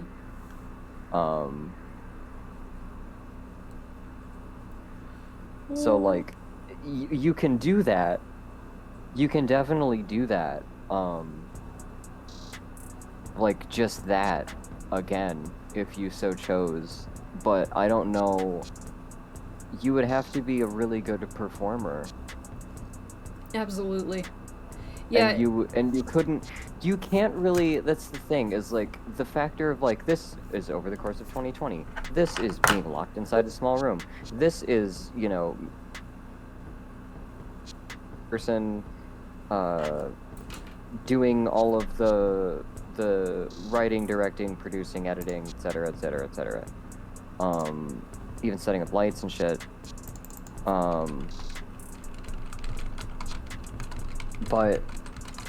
But that's the thing, is the pieces of the of what he put together, like the bits themselves, I feel like are already being like, they're already having influence on other creators. Oh yeah. Did anybody see Germa's Dollhouse? Is anybody aware in chat, ones in the chat, if you were aware of Germa's Dollhouse? One's in the chat. This is Twitch, you have to be. I had no idea, like, the extent of which Jervis Dollhouse was until I, like, got recommended one of the streams and watched some of it and was like, oh my god. Yeah, so I knew who Germa was. I knew he was a streamer and people talked about him a lot. I'd never seen any of his shit. Mm-hmm. But, oh my god. I didn't see it as it was happening.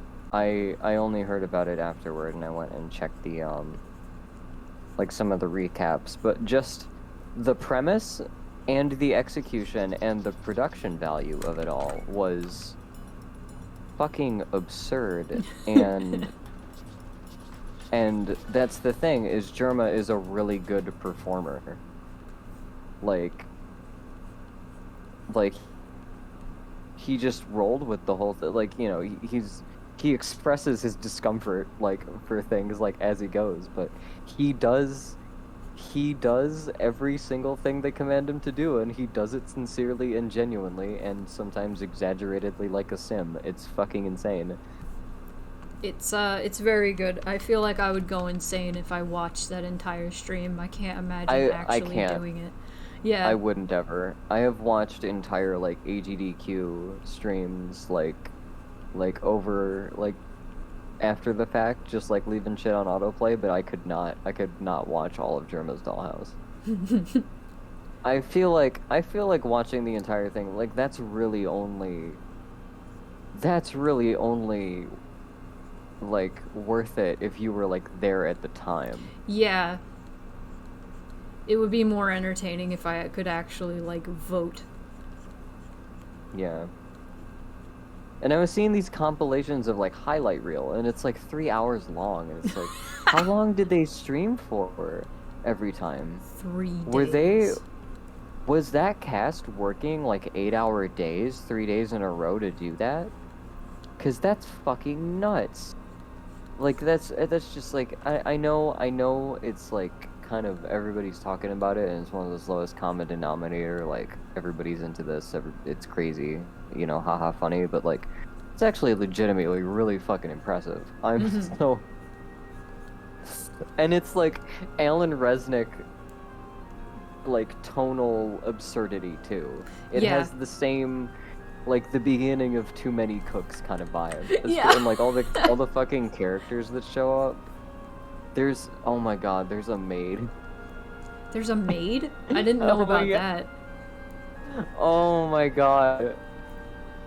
There's a sexy maid. You've seen more than me, apparently. Yeah. Like, I kind of want to just turn on one of the streams and have it on in the background while I'm drawing tomorrow. Oh my god. It would be stupid. It's I ended up watching. It's funny, there's like a story. There's like multiple people. There's characters that show up to this fucking house. This is And there's like, the future of entertainment. yeah. Like, just thinking of all the stuff. They spent, like, the production value on that shit was so high. That's absurd. I don't know how to draw. Anyway. I don't know how to draw game controllers. Trying my best. This is just a generic game controller.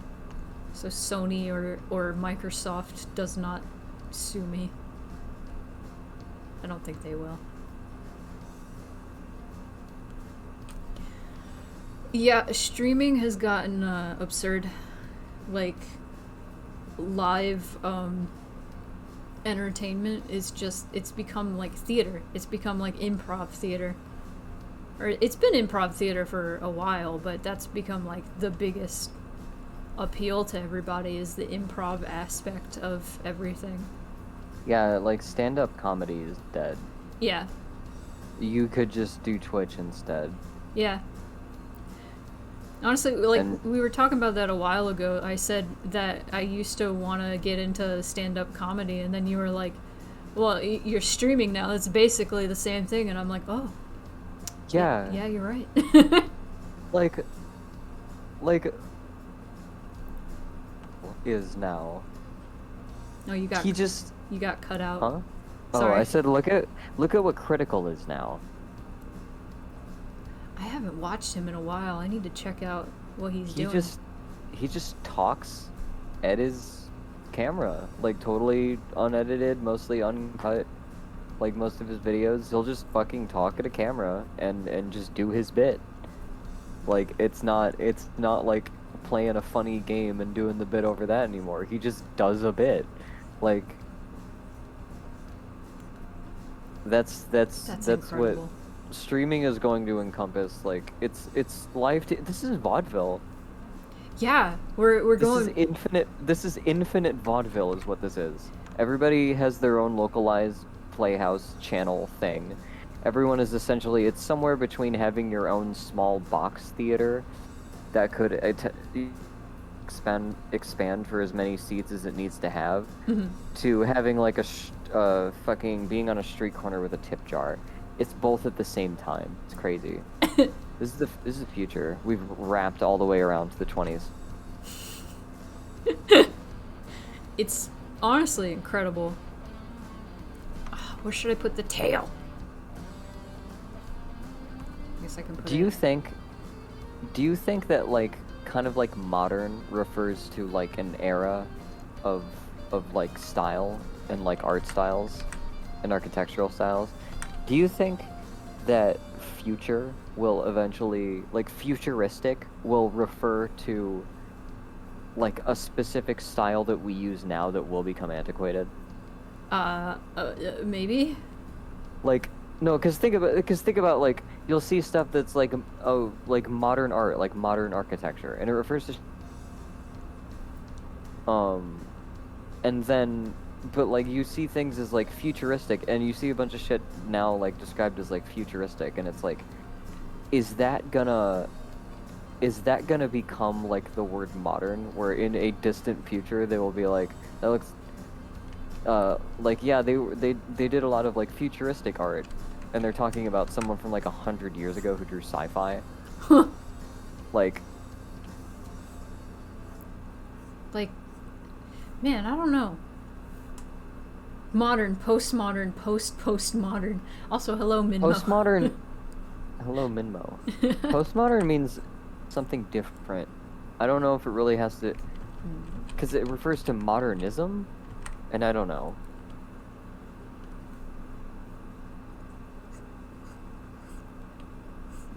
Big ol' Banooey ears.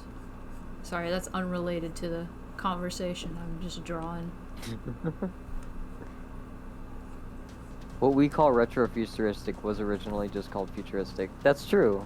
Okay, I guess that is also a thing.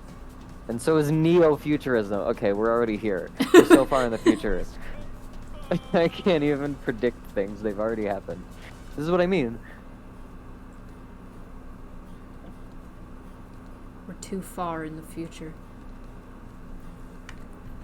Okay, I'm gonna do something crazy. I'm gonna make this ear flopping.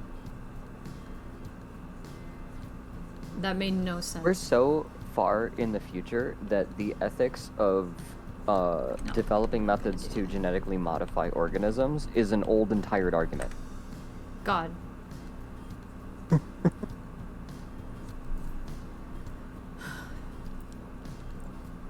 We're so far in the I mean, what VR headset you can buy. Yeah. God, this reminds me of when I was working at Target, and I didn't know that hoverboards were called hoverboards. I didn't know about hoverboards at all, actually. And this old lady comes up to me. It was around Christmas, so people were Christmas shopping, and is like, "Do you have hoverboards?" And I was like, "What? Where? No." We actually did, but I thought she was talking about like Back to the Future hoverboards.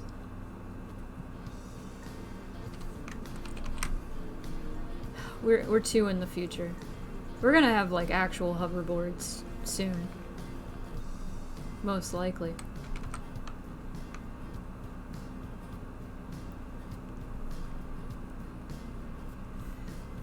Oh.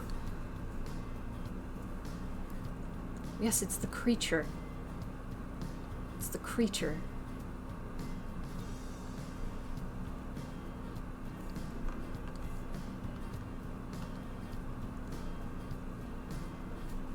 I should wait. Or The creature. so hoverboards exist, like Like actual hoverboards? yeah, the technology exists to do it. I've seen videos. Yeah. There were fake ones, but there's also a working. It needs like copper and magnets and a lot of fucking power. Oh yeah. So there's no way to conceivably do it, and you would need really, really, really expensive infrastructure to get it to work. Mm-hmm. So not super worth it. Not yet. We will Not get there. yet. Yeah, maybe. I think we need to. We need to what? I think we need to start looking into toroidal propulsion, particle acceleration, propulsion, putting coils in a toroidal twist where everything figure eights around a donut shape, and then running a pipe along the same shape and doing that. Apparently NASA's done that. That's like sort of like the generic stereotypical like how you would supposedly make a UFO. Mm-hmm. But it kind of works. We just don't have enough power to make it work effectively. And that ends up being the thing with a lot of the sci-fi shit, is we just straight up don't have a way to power it. Like, we could do it, but you would need to like have the sun. And don't we have like, we can make like actual lightsabers now? Yeah. Yeah. We could just do that.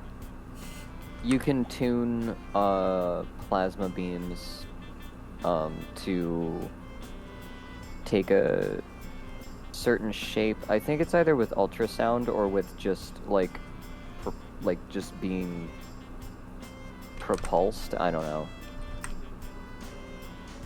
But yeah, you need to have a huge like battery pack on, and you couldn't just like turn it on. You have to like crank it Yeah. like gradually, because it's fucking plasma and a magnetic field. I think the Star Wars land in Disney, I think either right now or like soon they're going to have like prop lightsabers soon that like function a lot like actual lightsabers, other than, you know, killing people, but or slicing through things. but they actually, like, I don't know exactly how they did it. My dad sent me a video a while ago, and it looks really cool. It looks like a legit lightsaber, like, light comes out of a thing and, stops. Yeah. It looks legit. It looks real. Yeah. Lightsaber technology, lightsaber replica technology has gotten a lot better over the years. Nuts. I already really liked the, like, they kind of had these, fluorescent tube lightsabers when I worked at Disney. Where it was just like this long glass tube that would just move like a lightsaber. The light would move up it like a lightsaber, and those were like $200. More, yeah, probably I more used than that. to, back in 2005, 2006, there was this fucking website I would look at that had a bunch of Star Wars replica lightsabers, and you could get light up, like, fencing safe, like, blades. Oh, Like that's so fiberglass cool. blades. Sick. Yeah. Disney made telescopic ones that raise from the hilts. I'm going soon and getting one similar to that. They have replicas at Hollywood Studios. Yes. Yes. I remember them. I remember them well. I probably wouldn't recognize Hollywood Studios if I went back, actually. I haven't been in so long, and they've changed, like, everything. I'm scared. I would love to start a lightsaber duel club in the theater. Let's do it. Fencing rules. But, like, new fencing rules.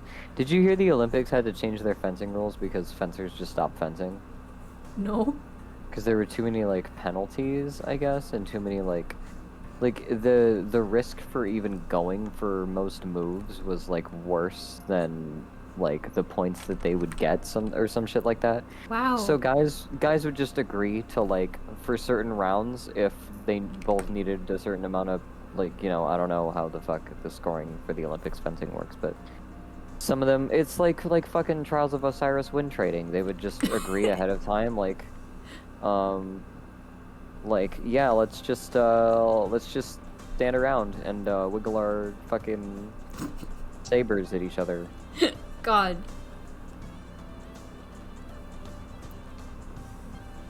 Period of inactivity now gets you a penalty. So I think they get, like, if you don't do anything in like 2 to 5 seconds or some shit, like, now, yeah, put on the Haka emblem. Yeah, you know.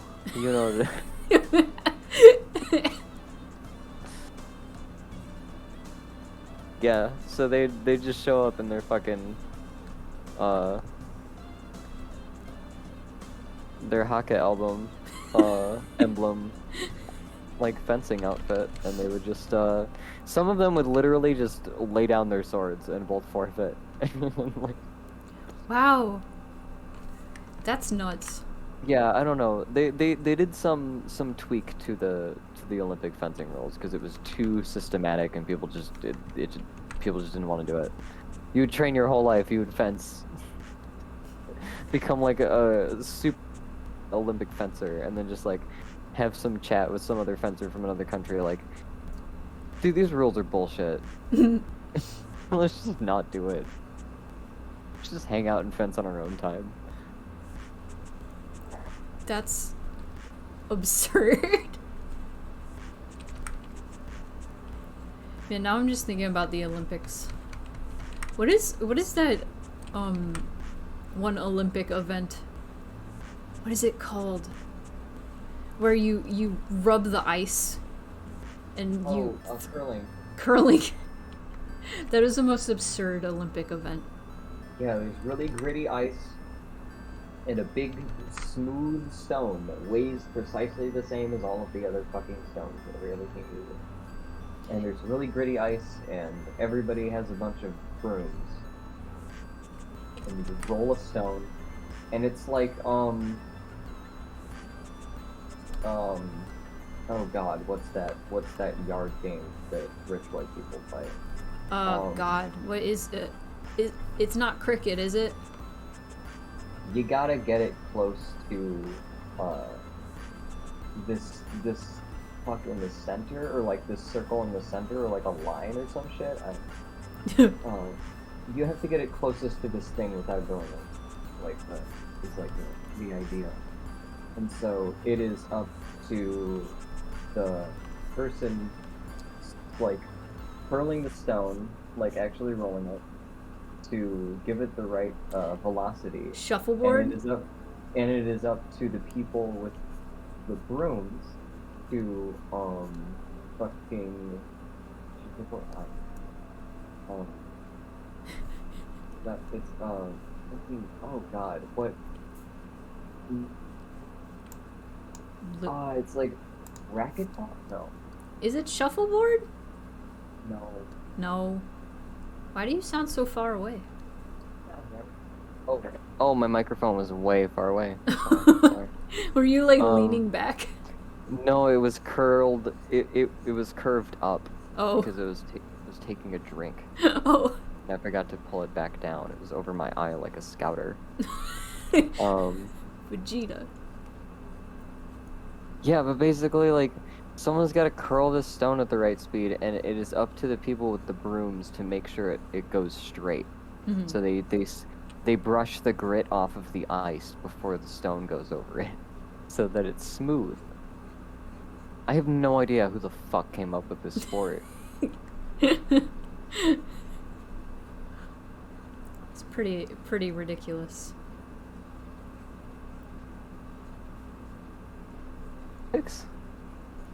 What? Olympic curling. Curling, the Olympic sport. Wow. For those of age? Wait, what? Are like all the curling Olympians like seniors? You have to be a certain age to curl? Curling was included in the program of the inaugural Winter Olympic Games in 1924. Why? Curling. Oh, what the fuck? Yeah, okay, there's a target. There's rings on a target, and you have to get it closest to the middle. That's what it is. Humans will turn anything into a game. Scotland in 1511 is the earliest evidence of a crow described. Wow. Scotland in 1511. They've been doing this for 500 years. Incredible. Of course it was the Scots. I say as somebody who's very Scottish. Scots? Got some school. Did you know that Scots is a language? No. Should've It's known. like as you know how like French and Italian are like really similar but spelled different and pronounced different, Yeah. basically, but have like similar grammar and like vocabulary. Yeah. So basically there's the same relationship between English and Scots, Huh. where it evolved from Old English in places isolated from the evolution of modern English in England. That's so cool. Oh. I'm here in the chat. Here's an example of some Scots written out. Lufgad abuf Allendi nicht. Okay, I remember you telling me about this. Now that I'm reading it, I'm like, oh, that sounds familiar. I gotta figure out clothes for this creature. I'm gonna figure out clothes. I think this is the coolest shit though, because it is pretty. It is good. It's cool as hell. Yeah. clothes for the. Is this like a rabbit or is this Rabbit like a raccoon. chimera? Raccoon. A rabbit raccoon. Rabbit raccoon. This is for Sly. Okay. Part of me wants to do... Okay. I can do like a Sly Cooper inspired outfit. I could do it. All he wears is a shirt and a hat. I hate that whenever I draw a raccoon furry, you can tell that's how I started drawing furries, is Sly Cooper.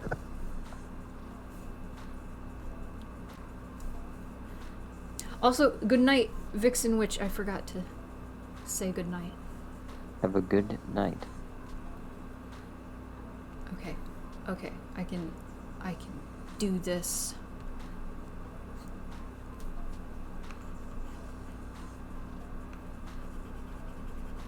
Yes. Oh, I can do the outfit in a second. I'm gonna take a stretch break. My art's telling on me. I made a poll a while back. It was like 4 different series that I've been into all of them, very much so, and it was like, which series do you think made me a furry based on my art? And it was Ratchet and Clank, Sly Cooper, Spyro the Dragon, I think like Crash Bandicoot or something. And these are all things that I have been into in my life. Actually, it might have been Redwall or something. I don't know. Anyway, that's not important. Everybody voted for Sly Cooper. They're like, your art just drips Sly Cooper. And I'm like, oh, I guess that's a good thing. I mean, if you look at like Sly Cooper art, it's kind of like, oh, yeah. Hang on, maybe I should bring up an example. Oh, fucking Artistically Crafty just posted the box. That's exciting. I need a good example. Not Sly 4. I like the art in Sly 4. There's a Sly Cooper zip-up hoodie. It's $45. I don't want it. I do want it. Okay, hang on.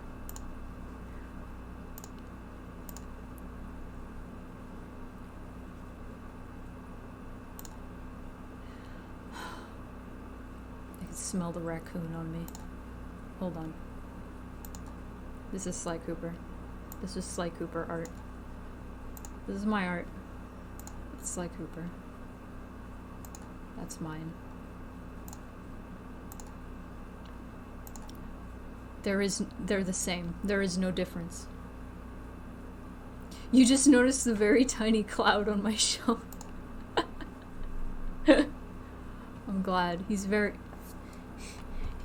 very small. I actually have him. Soul gave him to me for my birthday last year. Very tiny polygonal cloud. Right next to an ohm. I love that ohm. I have a reference to every Silent Hill game now. I have a health drink. I have the save point from 3. I have the doll from 4. And I have Heaven's Knight from 2. Hooray! I have them all. I need to continue to stretch my wrist. I do. I have a room. It is nighttime room now.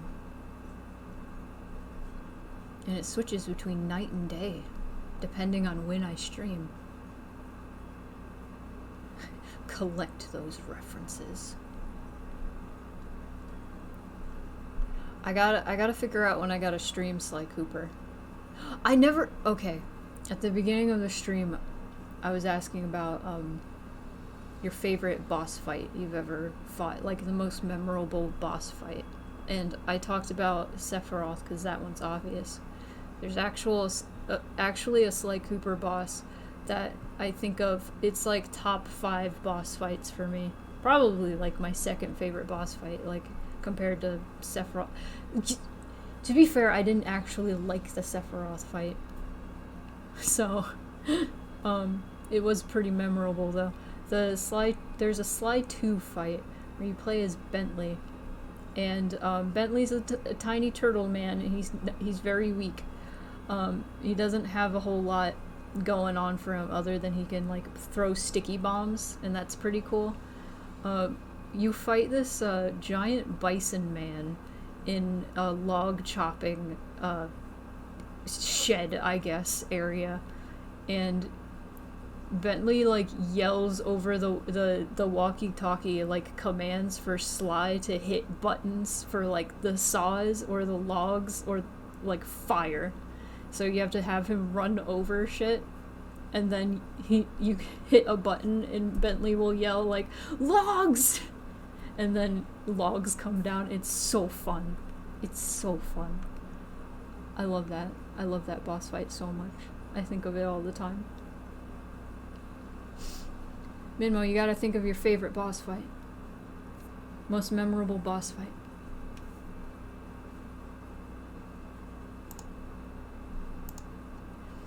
None of my memorable boss fights were in Silent Hill. None of them. Because all the boss fights in Silent Hill suck. All of them. Every single one. You're struggling? The only horror games that I can think of that have actually good boss fights are Resident Evil games.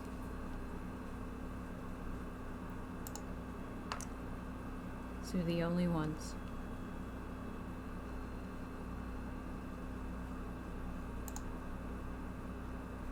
Struggling.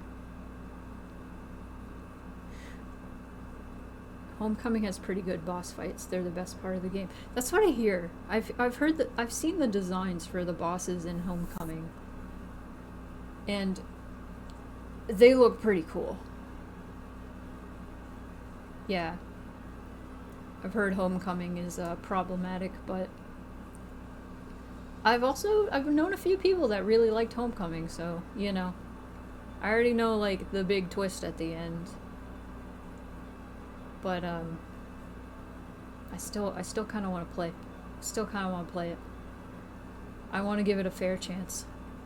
I want to give Homecoming fair chance and Downpour and Origins. I want to play them all. And then never have a new Silent Hill game ever again. Never again. There will never be more Silent Hill. Abandoned is not actually a secret Silent Hill game. It's not. I thought it for like a few days. I was still skeptical.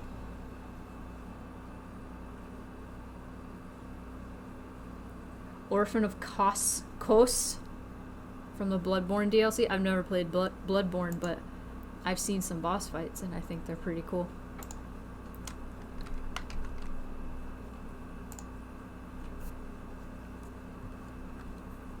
Case has died.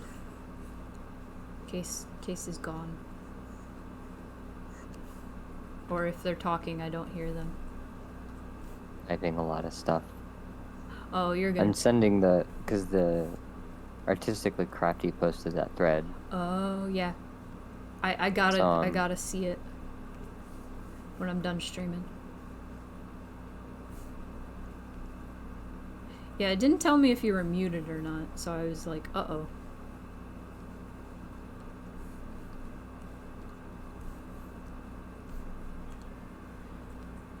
Bloodborne has a lot of fun boss fights, but I have to pick Orphan of Kos because he's consistently challenging and fun for me.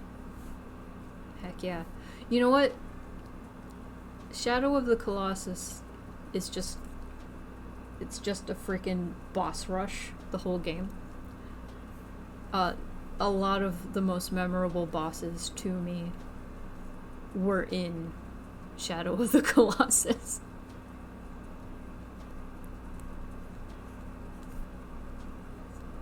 Shadow of the Colossus is so good. I think the most memorable boss fight in Shadow of the Colossus was definitely the bird. I just remember seeing that bird and being like, I don't know what to do, and then shooting it, and then it came after me, and then my instincts were just jump on it and grab. And I did, and it was amazing.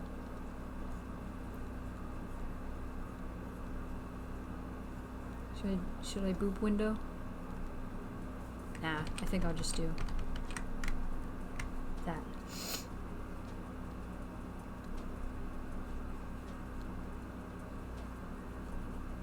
Oh my god, I'm gonna do a belt.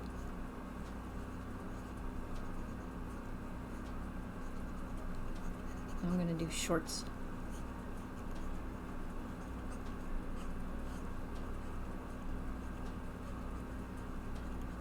Yes.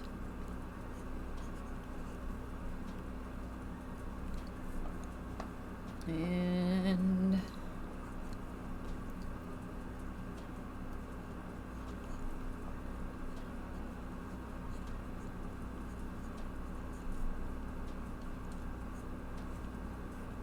no.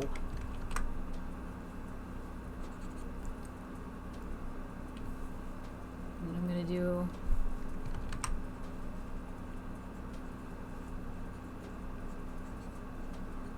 glove or arm warmers. Yes. Okay. I've done it. Close. Okay, I gotta get rid of the tuft of fur.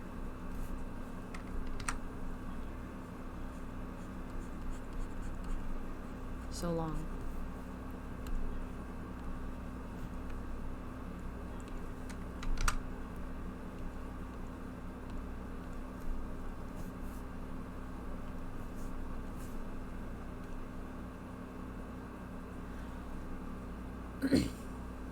Picking favorite bosses is so hard though, because sometimes a boss fight is good to me because of the design and narrative surrounding them rather than how they feel to fight. That's, you know, that's true.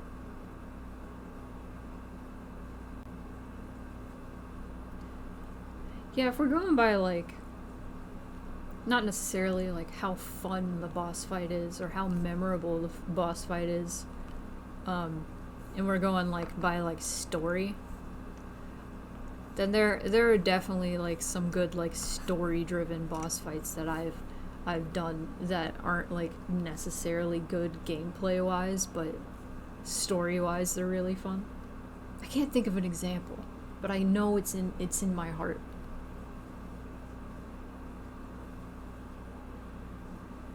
Yeah, like all Silent Hill bosses suck to fight, but almost all of them are thematically memorable. So Pyramid Head, that's a good example. Pyramid Head is a great example of that. Also, I feel like that that last Pyramid Head fight at like right before the final boss in Silent Hill 2, I feel like the game should have ended after that. I don't like I love the design of the final boss in 2, but like tonally I feel like that Pyramid Head fight with the 2 Pyramid Heads, I feel like that was a great place to end. Undertale is a great example. Undertale. The Flowey Undertale fight. comes to mind when I have to think of a memorable boss. I don't remember any of the bosses from that game. What's wrong with you? I'm just kidding. I really liked the Nightmare Flowey fight. Everybody like talks big about like the Azrael fight. The Azrael fight was pretty cool, but it was like too over the top epic for me. I really like Flowey, and I know, I mean, Undertale spoilers, I guess. Same, they're the same, but I just like Flowey. I like the evil Undertale Flowey. came out like 20 years ago. It was not 20. It was 6. 7, 6. 6. Some number.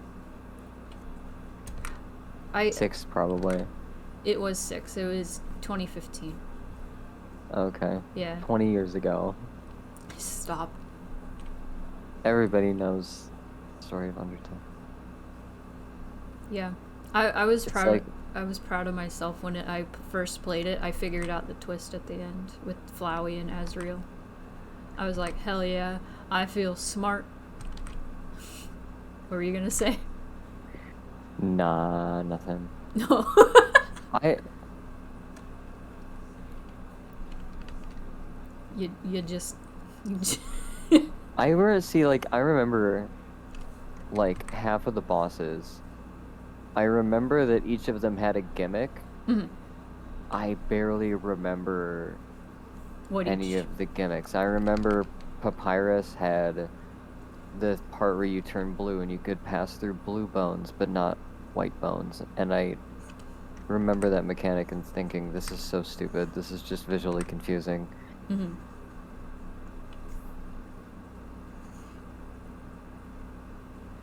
I did not like the bullet hell aspect of Undertale, honestly. Yeah. I thought Undertale was like a super charming game, and I understand why people love it so much.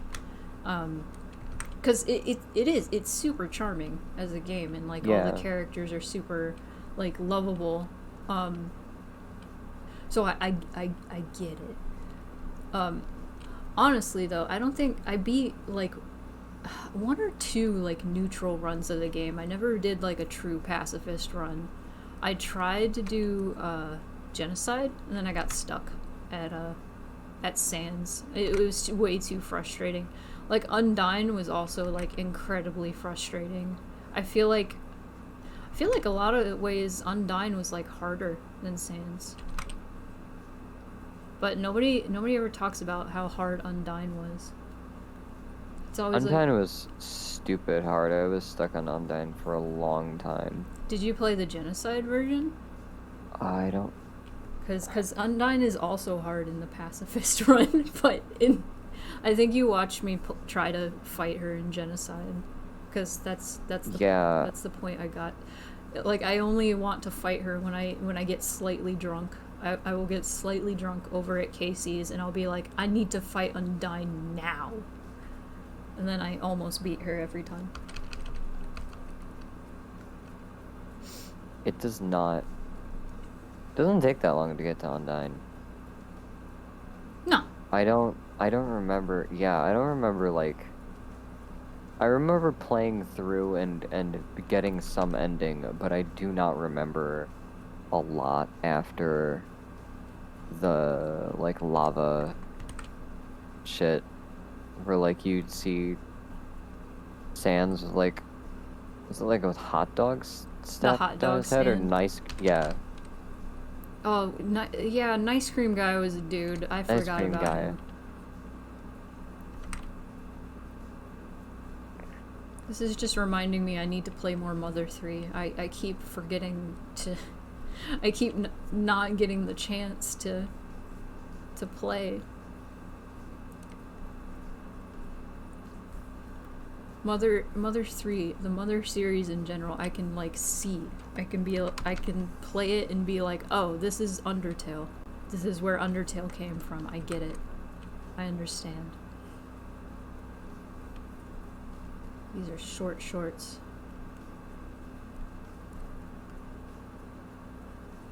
You have a physical copy of the Mother 3 fan translation. That's crazy. I'm like, I want to say like 15 hours into Mother 3. I've already figured out the twist in the game. I haven't gotten to like if it's confirmed or not, but I know I'm right. I'm not gonna say it. I figured it out.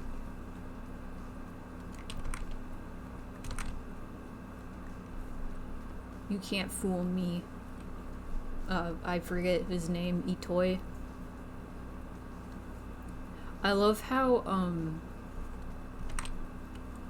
blatantly anti-capitalist Mother 3 is. It's like anti-cop, anti-capitalist. It's very good. Like, this dude shows up to Tasmili Village, which is just this peaceful village where money doesn't exist, and everybody just does their own job if they can, and contributes to society. It's perfect. And this dude shows up and is like, hey, you guys want happy boxes? And he gives everybody TVs and then brainwashes everyone. It's great. Mother 3, anti-capitalism and anti-TV. Buy it today. Except you can't because there's no English translation. I don't think you need to play the first 2 Mother games in order to know what's going on with the 3rd one. I've never played either of them, so... And I'm doing just fine. I think they're all separate stories. With, like, references to each other, kind of like Final Fantasy.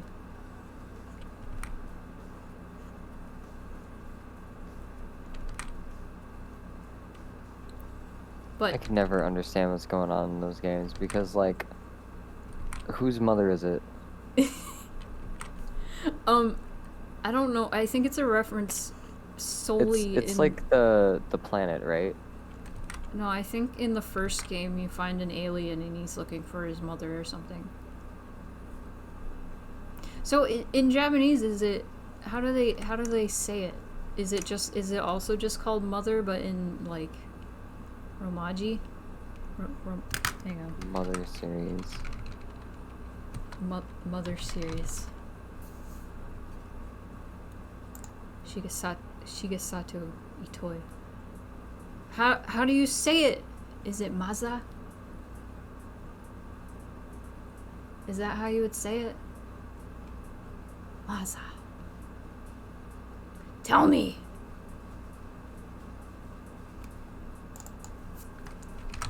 Mother series in Japanese. I don't think they... I actually don't see any indication of them ever spelling it with katakana in, Oh, I like, found branding. it. It's Maza. Oh, really? Maza, yeah. The Maza series. It sounds like Mazda. Yeah. Get a Mazda today. So Mother... Why is it... I know Mother 3 has a lot of themes around your like, Lucas's mother. Well, I guess that makes sense. Yeah.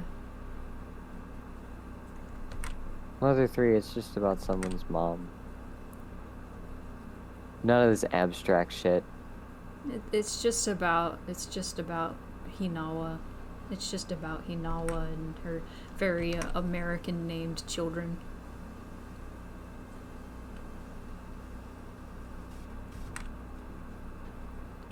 Hinawa and Flint. They had 2 boys and named them Lucas and Klaus. Klaus. Klaus. It's just Lucas, but the letters are all mixed up.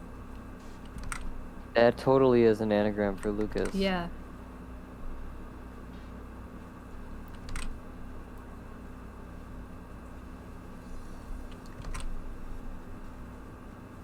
Klaus is such a weird name. I remember that was the name of one of the characters from Series of Unfortunate Events.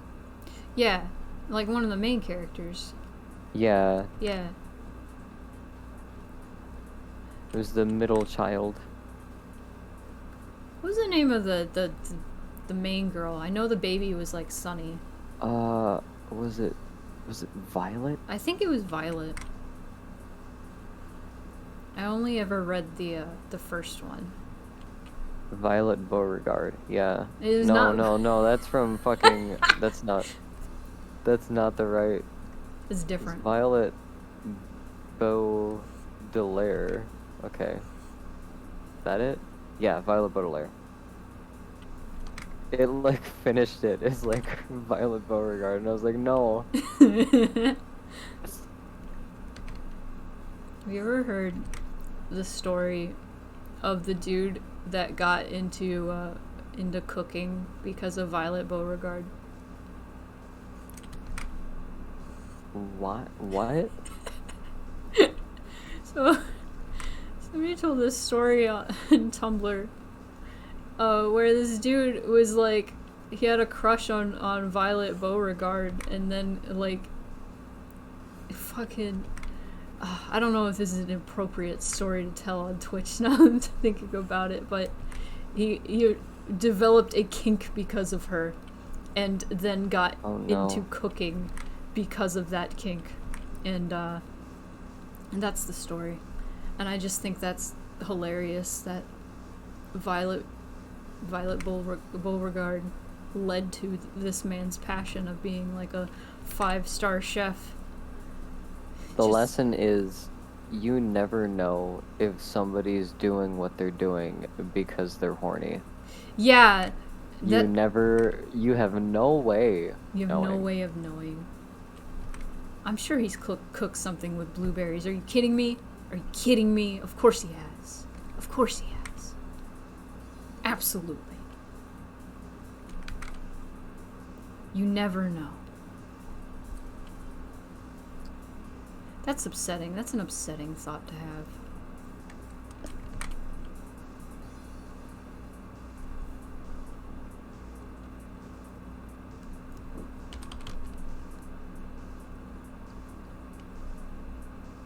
I'm gonna draw these sock.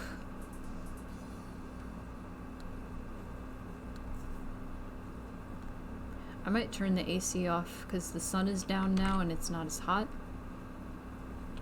So, next break.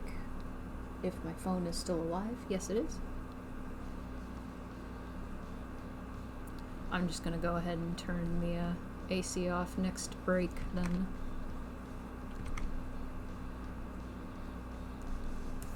No, let's turn the music up. Just a little bit. Hell yeah. Tonight has been a good night for stream.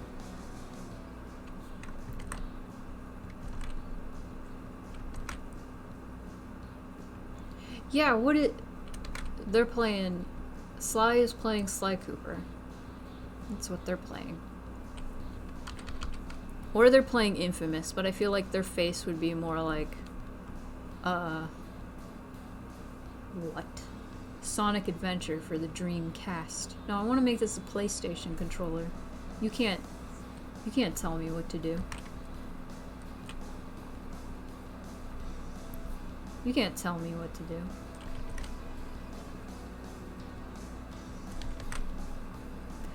Ever since last stream, I'm paranoid to draw anything on stream. Not last stream. You know what stream I'm talking about. I'm like, oh no, I can't be drawing this character's booty shorts for too long, or else Twitch will TOS me to shit. I can't be drawing. Sonic Adventure for the Dreamcast? Yes. That's what they're playing apparently, according to Minmo. That's what I'd be playing. Who would they be playing as in Sonic Adventure? That's right. That's another question. That's another question for the chat. It's Tail. Not Tails. Just Tail. That's the new Sonic character.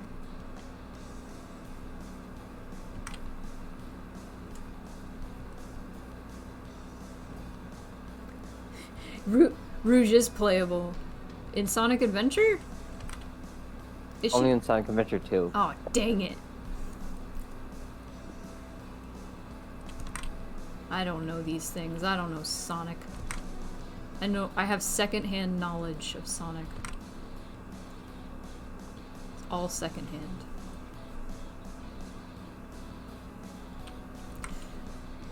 God, speaking of Dreamcast, I really want to stream Space Channel 5. Big the Cat is a better choice. Isn't that only in... Wait, no. That's also in the first... Because that's where the weird fishing minigame came from, right? Sonic Adventure 1.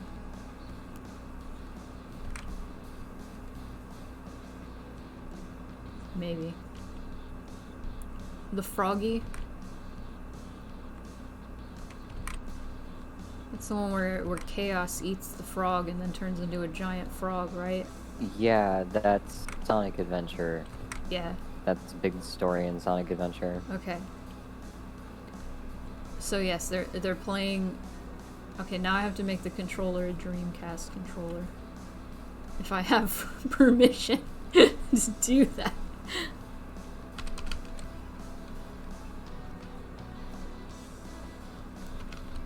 I'm not even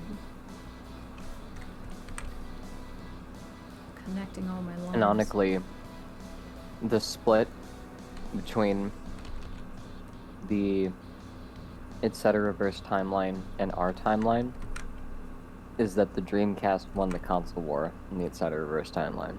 Yes. And that's the one difference that makes everything happen.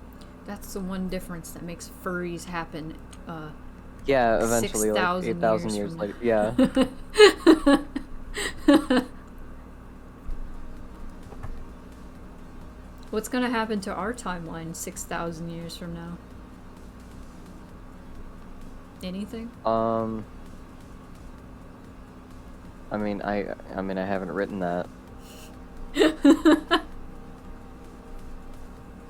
Gotta wait for them to write what's gonna happen 6,000 years from now on our timeline. Like, I don't know what the fuck's gonna happen tomorrow. Like, since 2015,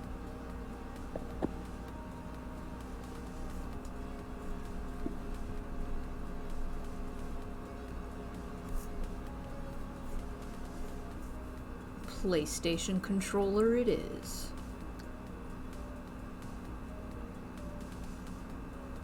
Okay. I have never played Dreamcast either. I've seen a Dreamcast. I've seen a Dreamcast. Did I know what it was? No. Until later, I was like, oh, that was a Dreamcast.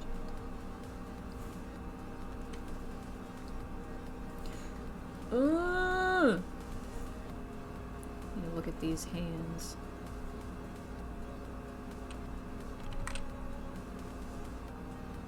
yeah.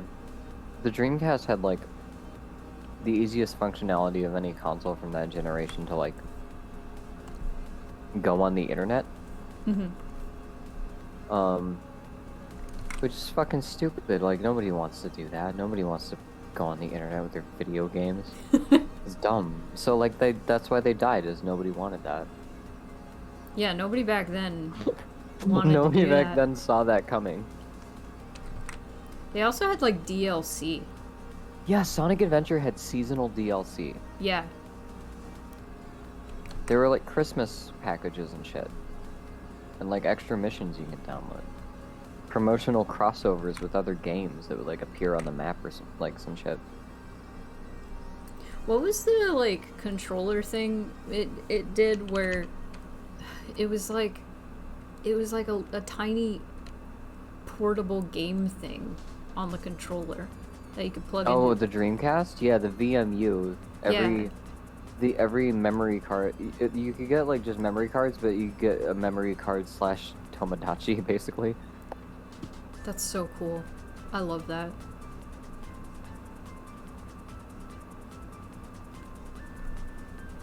The Dreamcast is one of those examples of, like, way before its time. And that's why it failed. Yeah. Also Tron. The Tron movie. That's another example. Way before its time. They had exclusive Dreamcast Chow DLC. Back in 1999. Absolute madness. I'm gonna turn my AC off.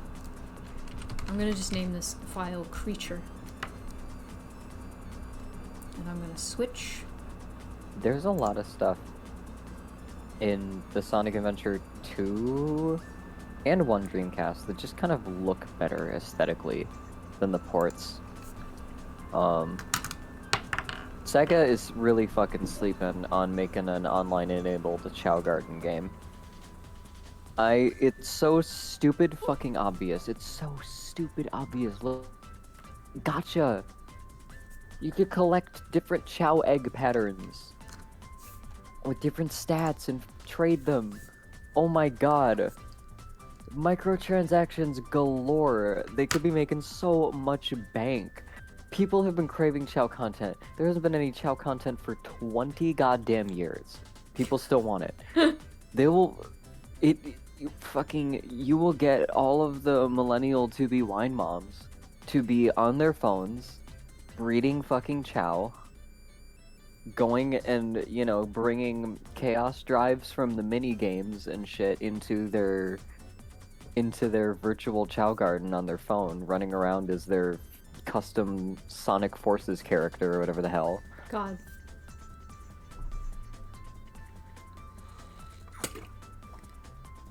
Gachapon Chow game.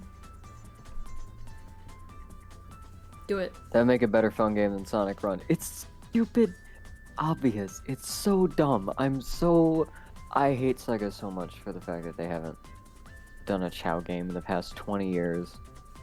Konami figured out the whole microtransaction mobile game shit. They figured out that's how you make bank.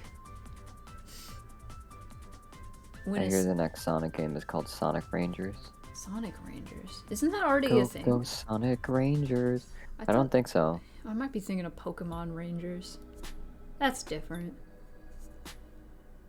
Oh, stretching. One more Pomodoro I'm gonna do, working on this creature. And then I'm good for the night. And then I want to look at this ARG box, retweet it. I want to know what's in the box because I don't know what's in the box. I gotta know.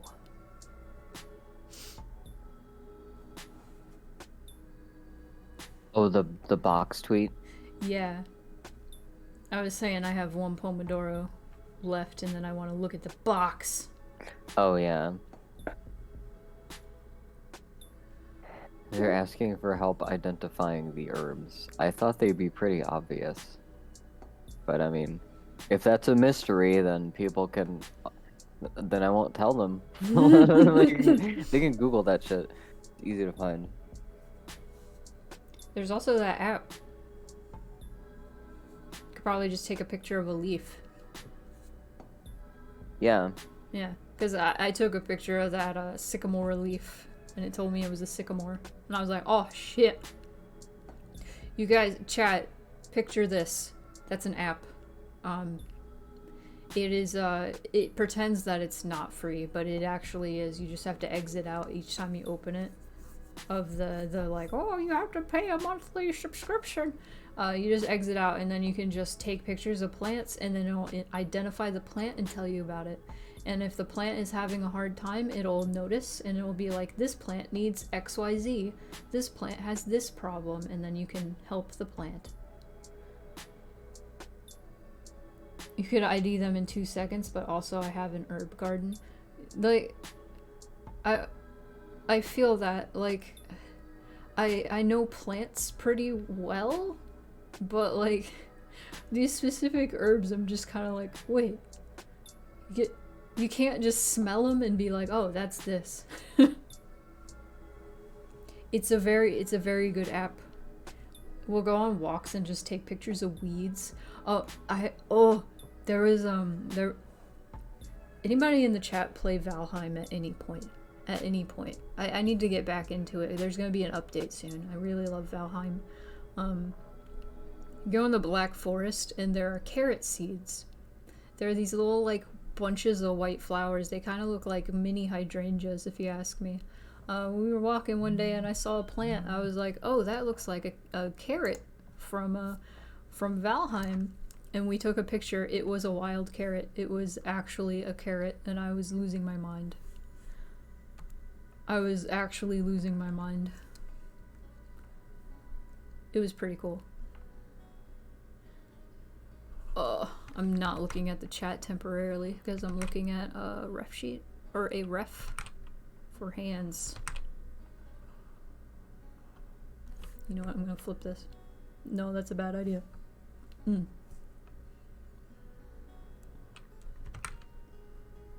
Noises. This ref sheet, or this ref I am using for this pose, this boy in this picture reminds me so much of my brother. It's weird. Just this specific stance. Like, I didn't draw them nearly as lanky as this kid, but this specific pose while playing a game, I was just like, oh.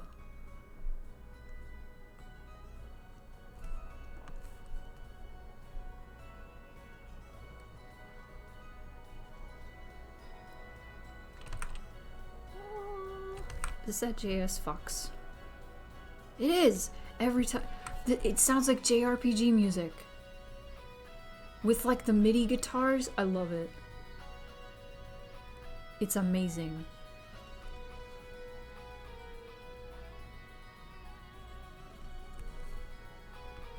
Hand.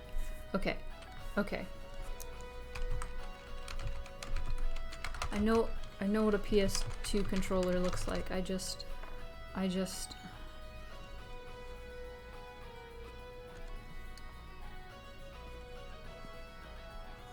need to look at one.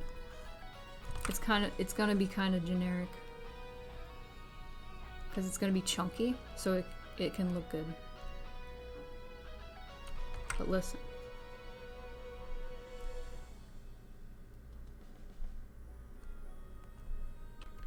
But listen. That's not how you hold controller. It's fine.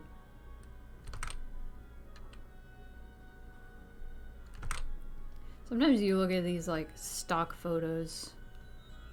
People are just not holding things right. We'll be holding a controller like backwards. Yeah. I don't know how the fuck you can go through any amount of your life and not know how to hold a video game controller. There was like never see somebody doing it. When I was working at Target, there was a point, I was working with this new person, and over the walkie-talkies, we had like the help buttons throughout the store, and there'd be an automated voice that would say, guest assistance needed in XYZ, and one of the things was like, guest assistance needed in PlayStation, so it was near the PlayStations, and this new girl was like, what's the PlayStation? And I was like, what? She's like, is that like, what is that? And I'm like, it's where the PlayStations are. And she's like, I don't. And I'm like, where are you? What? She just didn't know what a PlayStation was. How? I don't know. Wait, where was this? Like, where were you living at the time? Here. Oh, here? Yes. How the fuck?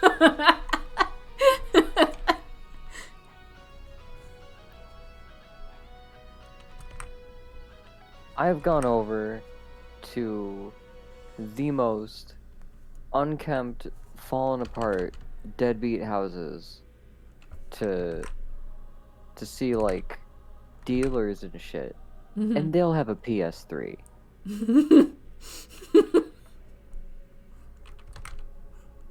I wonder like what your life must have been like to not know what a PlayStation is. To just have no idea. And the funny thing is, she was like younger than me. It wasn't like she was an old lady that just didn't know what a PlayStation was. No, she just I was so confused. One theory. Yeah. Homeschooled. Probably. She was I think there's no way you wouldn't hear anybody talking about a fucking PlayStation if you've been in school. I remember I unfollowed her on like, or unfriended her on Facebook because she was one of those people that posted like some weird like garbage post like defending cops. Like, nobody knows respect and how to obey orders anymore. We're all selfish. And I was just like, what? And then I unfollowed her. People just get mad. Word salad. Yeah. We're all obsessed with our phones. I'm like, these are all things that are irrelevant to each other. That is true, but these are all things unconnected and irrelevant to each other. It's like, look, climate change is a huge problem. The sky is blue. The sky is blue.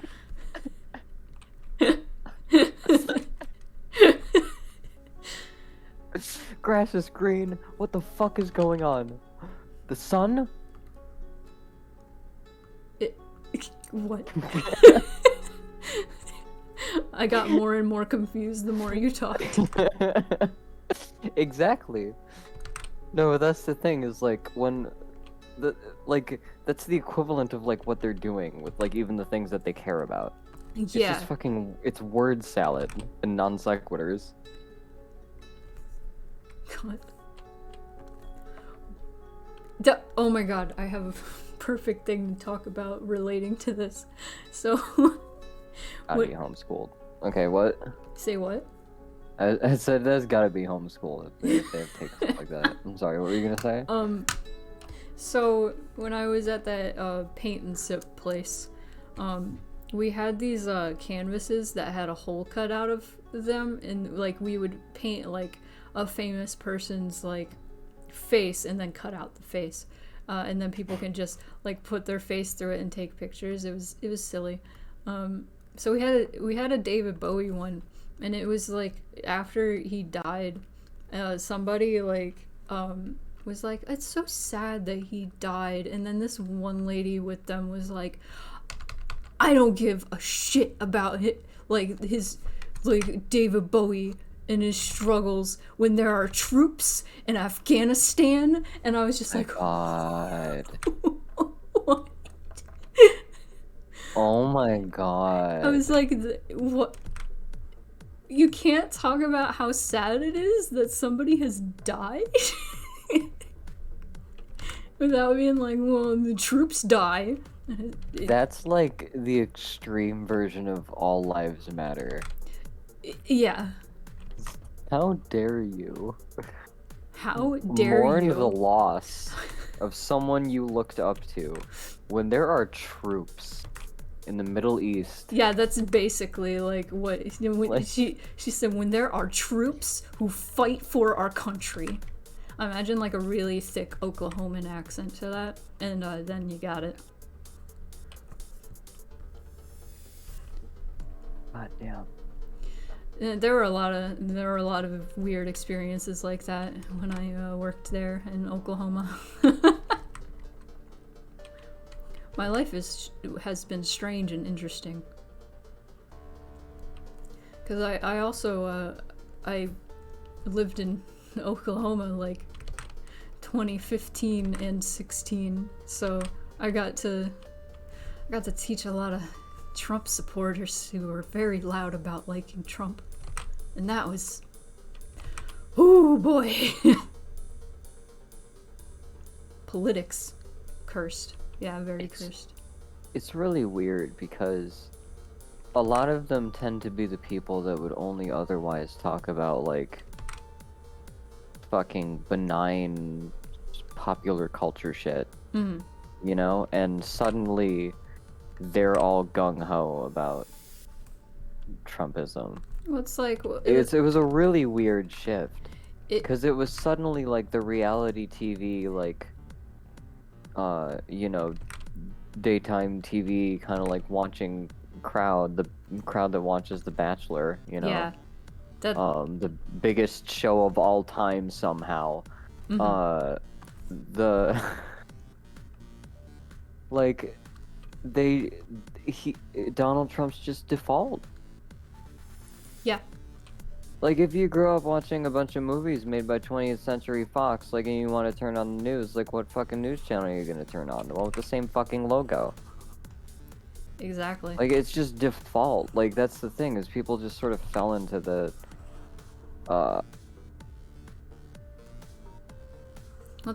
It's cause politics. Amagara fault opened, and a hole the shape of Donald Trump opened up, and he slipped through. Yeah. And the other side was the shape of president. Yeah. And Yeah. that's basically what happened. That's a perfect metaphor. But politics just became reality TV for these people, and that's probably why the shift happened, because they were already watching reality TV, and Trump was from a reality TV Yeah. show, and that's exactly what happened. Yeah, I think there was a point where the execs of MSNBC and CNN said, like, you know, we should cover politics more like sports, and they started having those crazy, like, infographics and fanfares, and everything would be a horse race and shit, and, like, everyone got real more in story, and they just started stoking that. Ever since 2000, they've been just doing it more and more like football. Yeah. And it sucks. Kinda, yeah.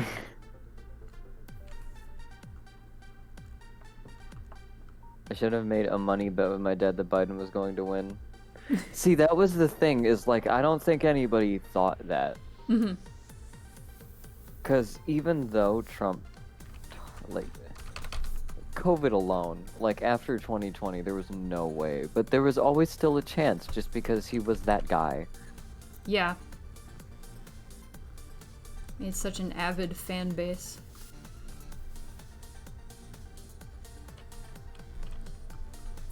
It's just Trump fan club.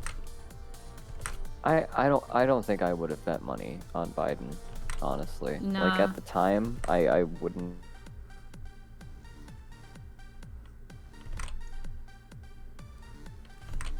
I actually still can't believe that Joe Biden is president. Yeah. Like, of all people that could have, like, won the primary to beat Trump, We could have had it all. we could have had it all. We could have had it all. Joe Biden, he's just some dude. Just some guy. He's just, like, the most cardboard cutout, like, politician ever. He's been around forever. He is, like, the generic, like, if you think of a politician, you want the postcard from a mile away, like, visage of a politician. Like, it's just this guy. Mm-hmm. And he's so, this all doesn't feel real. No, nothing feels real anymore.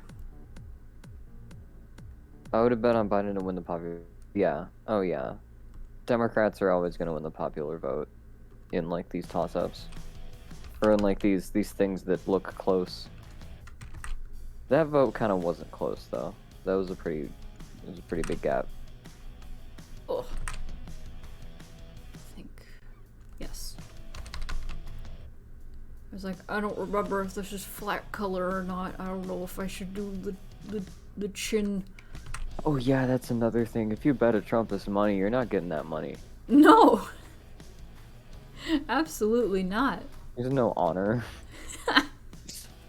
They have the attention span of goldfish, and they, like, know that, and so they manipulate you, and they'll pretend to forget. I didn't make no bet. No. They wouldn't give you the money because because they don't think that Biden. They'd be Right. like, no, it was a fraud. Trump's still president. I forget at times. We live in this world.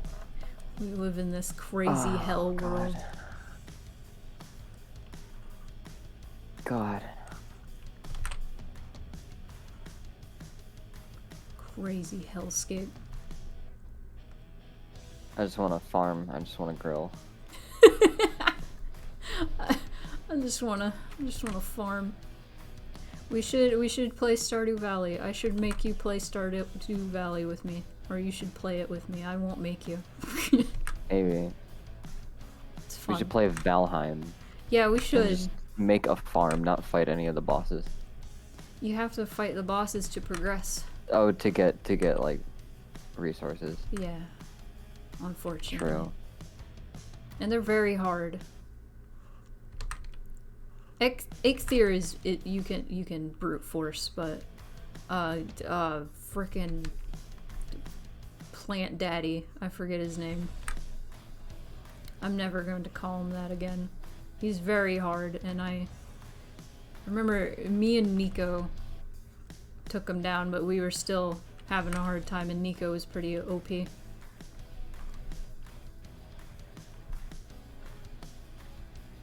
I hope your dad gets vaccinated soon as well. Yeah. Damn. I thankfully don't know anybody personally who's anti-vax.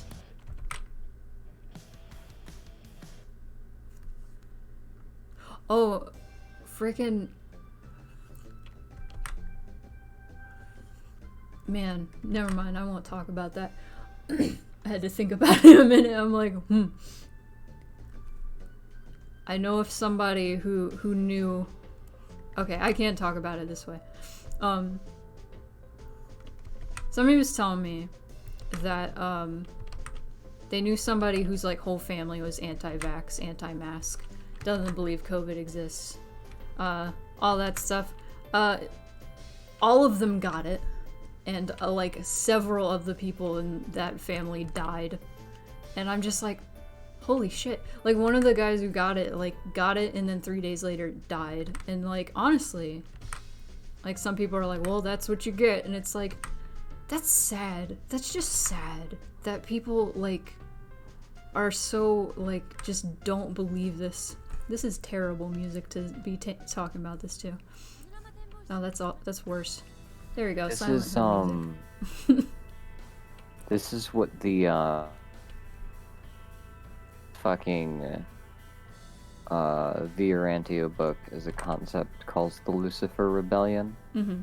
It's when you create a pattern of thoughts and behaviors that is so firm and so like self contained, but it ends up detaching from the physical reality of what you're in and the physical consequences of what you're going through. And so you end up just not noticing and not filtering and not processing like obvious shit that like could kill you. And you're just fine with it because it's normal to you, because like the system that you're in makes you not question that. It's ridiculous. And it's crazy because people commit super hard. They'll be like dying of COVID in a hospital and saying like that they don't think they have it because COVID's a hoax. It's crazy. Yeah. It's sad. It's honestly, it's just really sad. Like I feel bad for these people. Honestly. In the hospital currently saying she's made peace with possibly dying, but will not get vaxxed if she pulls through. This is what I mean! Yeah. That's crazy!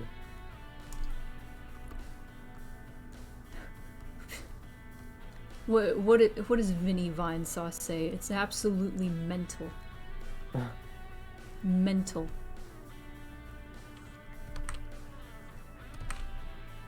Oh, God. Like half of our country is just contrarian to the point of being a death cult. It's very strange. Why? It's very strange and upsetting.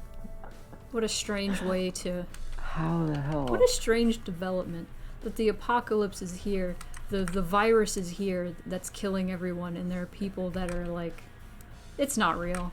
Even though there are hundreds of thousands of people have died. My aunt 100% believes the vaccine changes your DNA. Isn't that... Wait until you hear what viruses do. Yeah. Fucking god damn it. That's okay, yes, RNA. It goes into a cell and then it is reproduced with the same fucking tools that are used to zip DNA. it produces proteins, and it will produce like the kinds of parts of COVID. Your body will start producing them in a limited amount, so that your body can develop antibodies to just the shape, just the shape. And that's it. That's all it is. Your body, and then, but the thing is, even DNA, there is no discernible condition that your body is under where it needs to make those spikes again. It knows they're bad. If it does make any, they'll be picked up by antibodies. Yep. Like you're not going, your body isn't going to call that section of code. It probably never enters your DNA in the first place. But that's the thing. I learned about RNA in high school. I learned about RNA in like biology.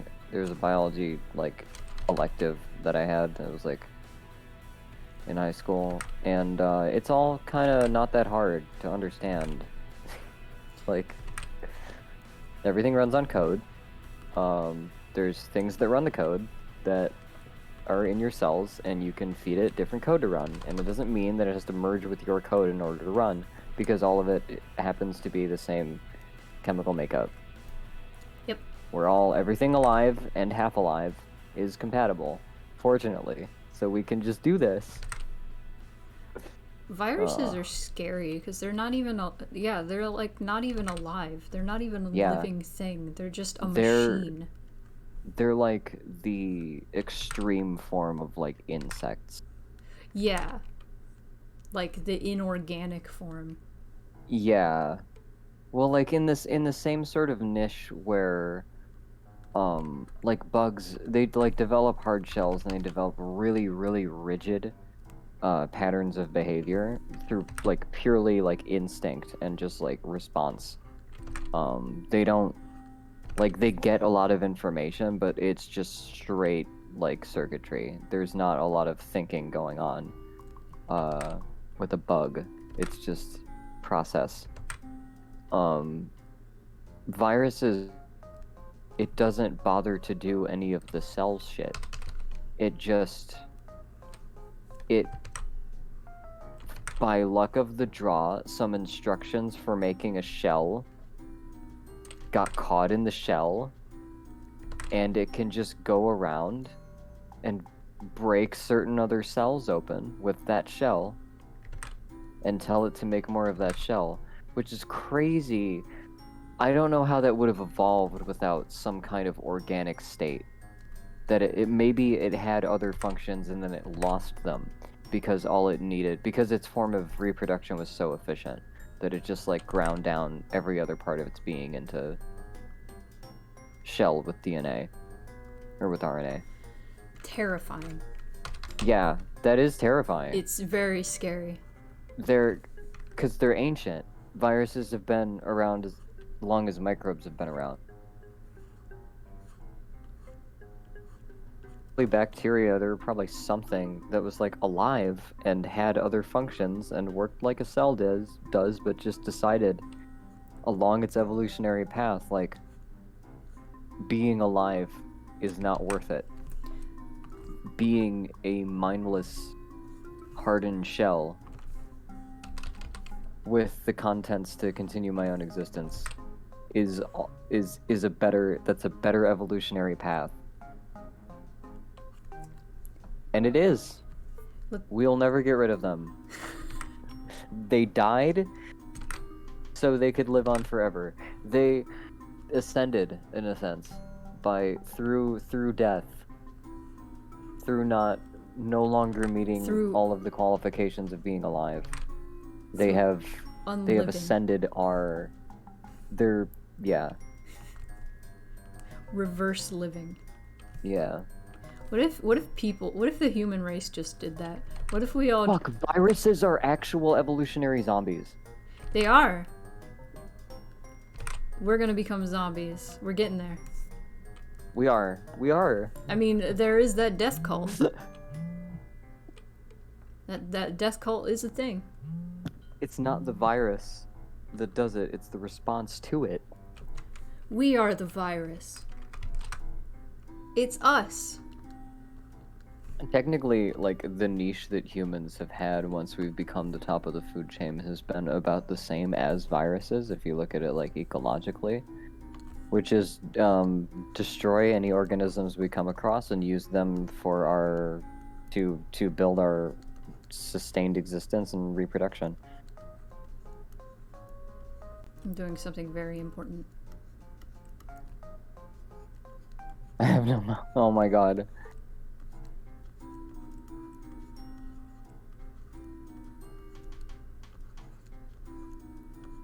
So that was my last Pomodoro, so I just wanted to make a joke before signing out. I think it's the agency entropy continuum where things that decay end up having the same results and end goals of things that act out of will power.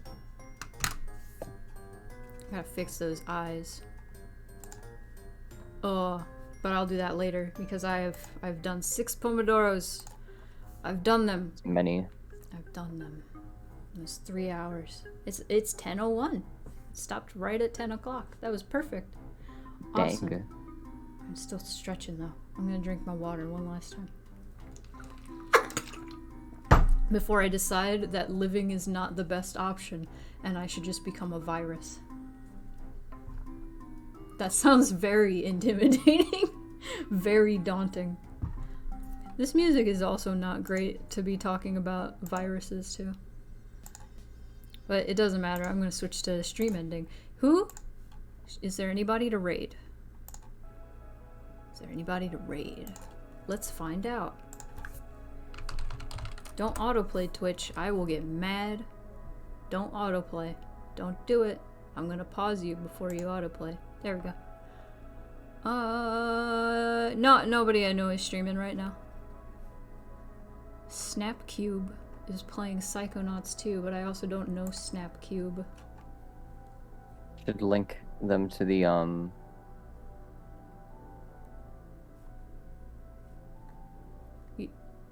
To the what? the box. The box? The box, the tweet. Oh, yes. Let me... You said the box, and for some reason I was thinking about Jackbox, and I'm like, what? What are you talking about? Did you retweet it? I'm assuming you did. Yeah, it's on the. It's also in the Etceteraverse chat on my Discord. I'm just gonna check this out. Somebody found my ARG thing, and there are some URLs in the pictures that are clearly visible, and some solutions to puzzles that people could honestly just deduce from some of the pictures. But they'll probably have to take more close-up pictures soon once people start working. But Yes. check out Buzz ARG. I have a whole ass EP that's being secretly pre-released for anyone who solves the puzzles and gets to the web pages.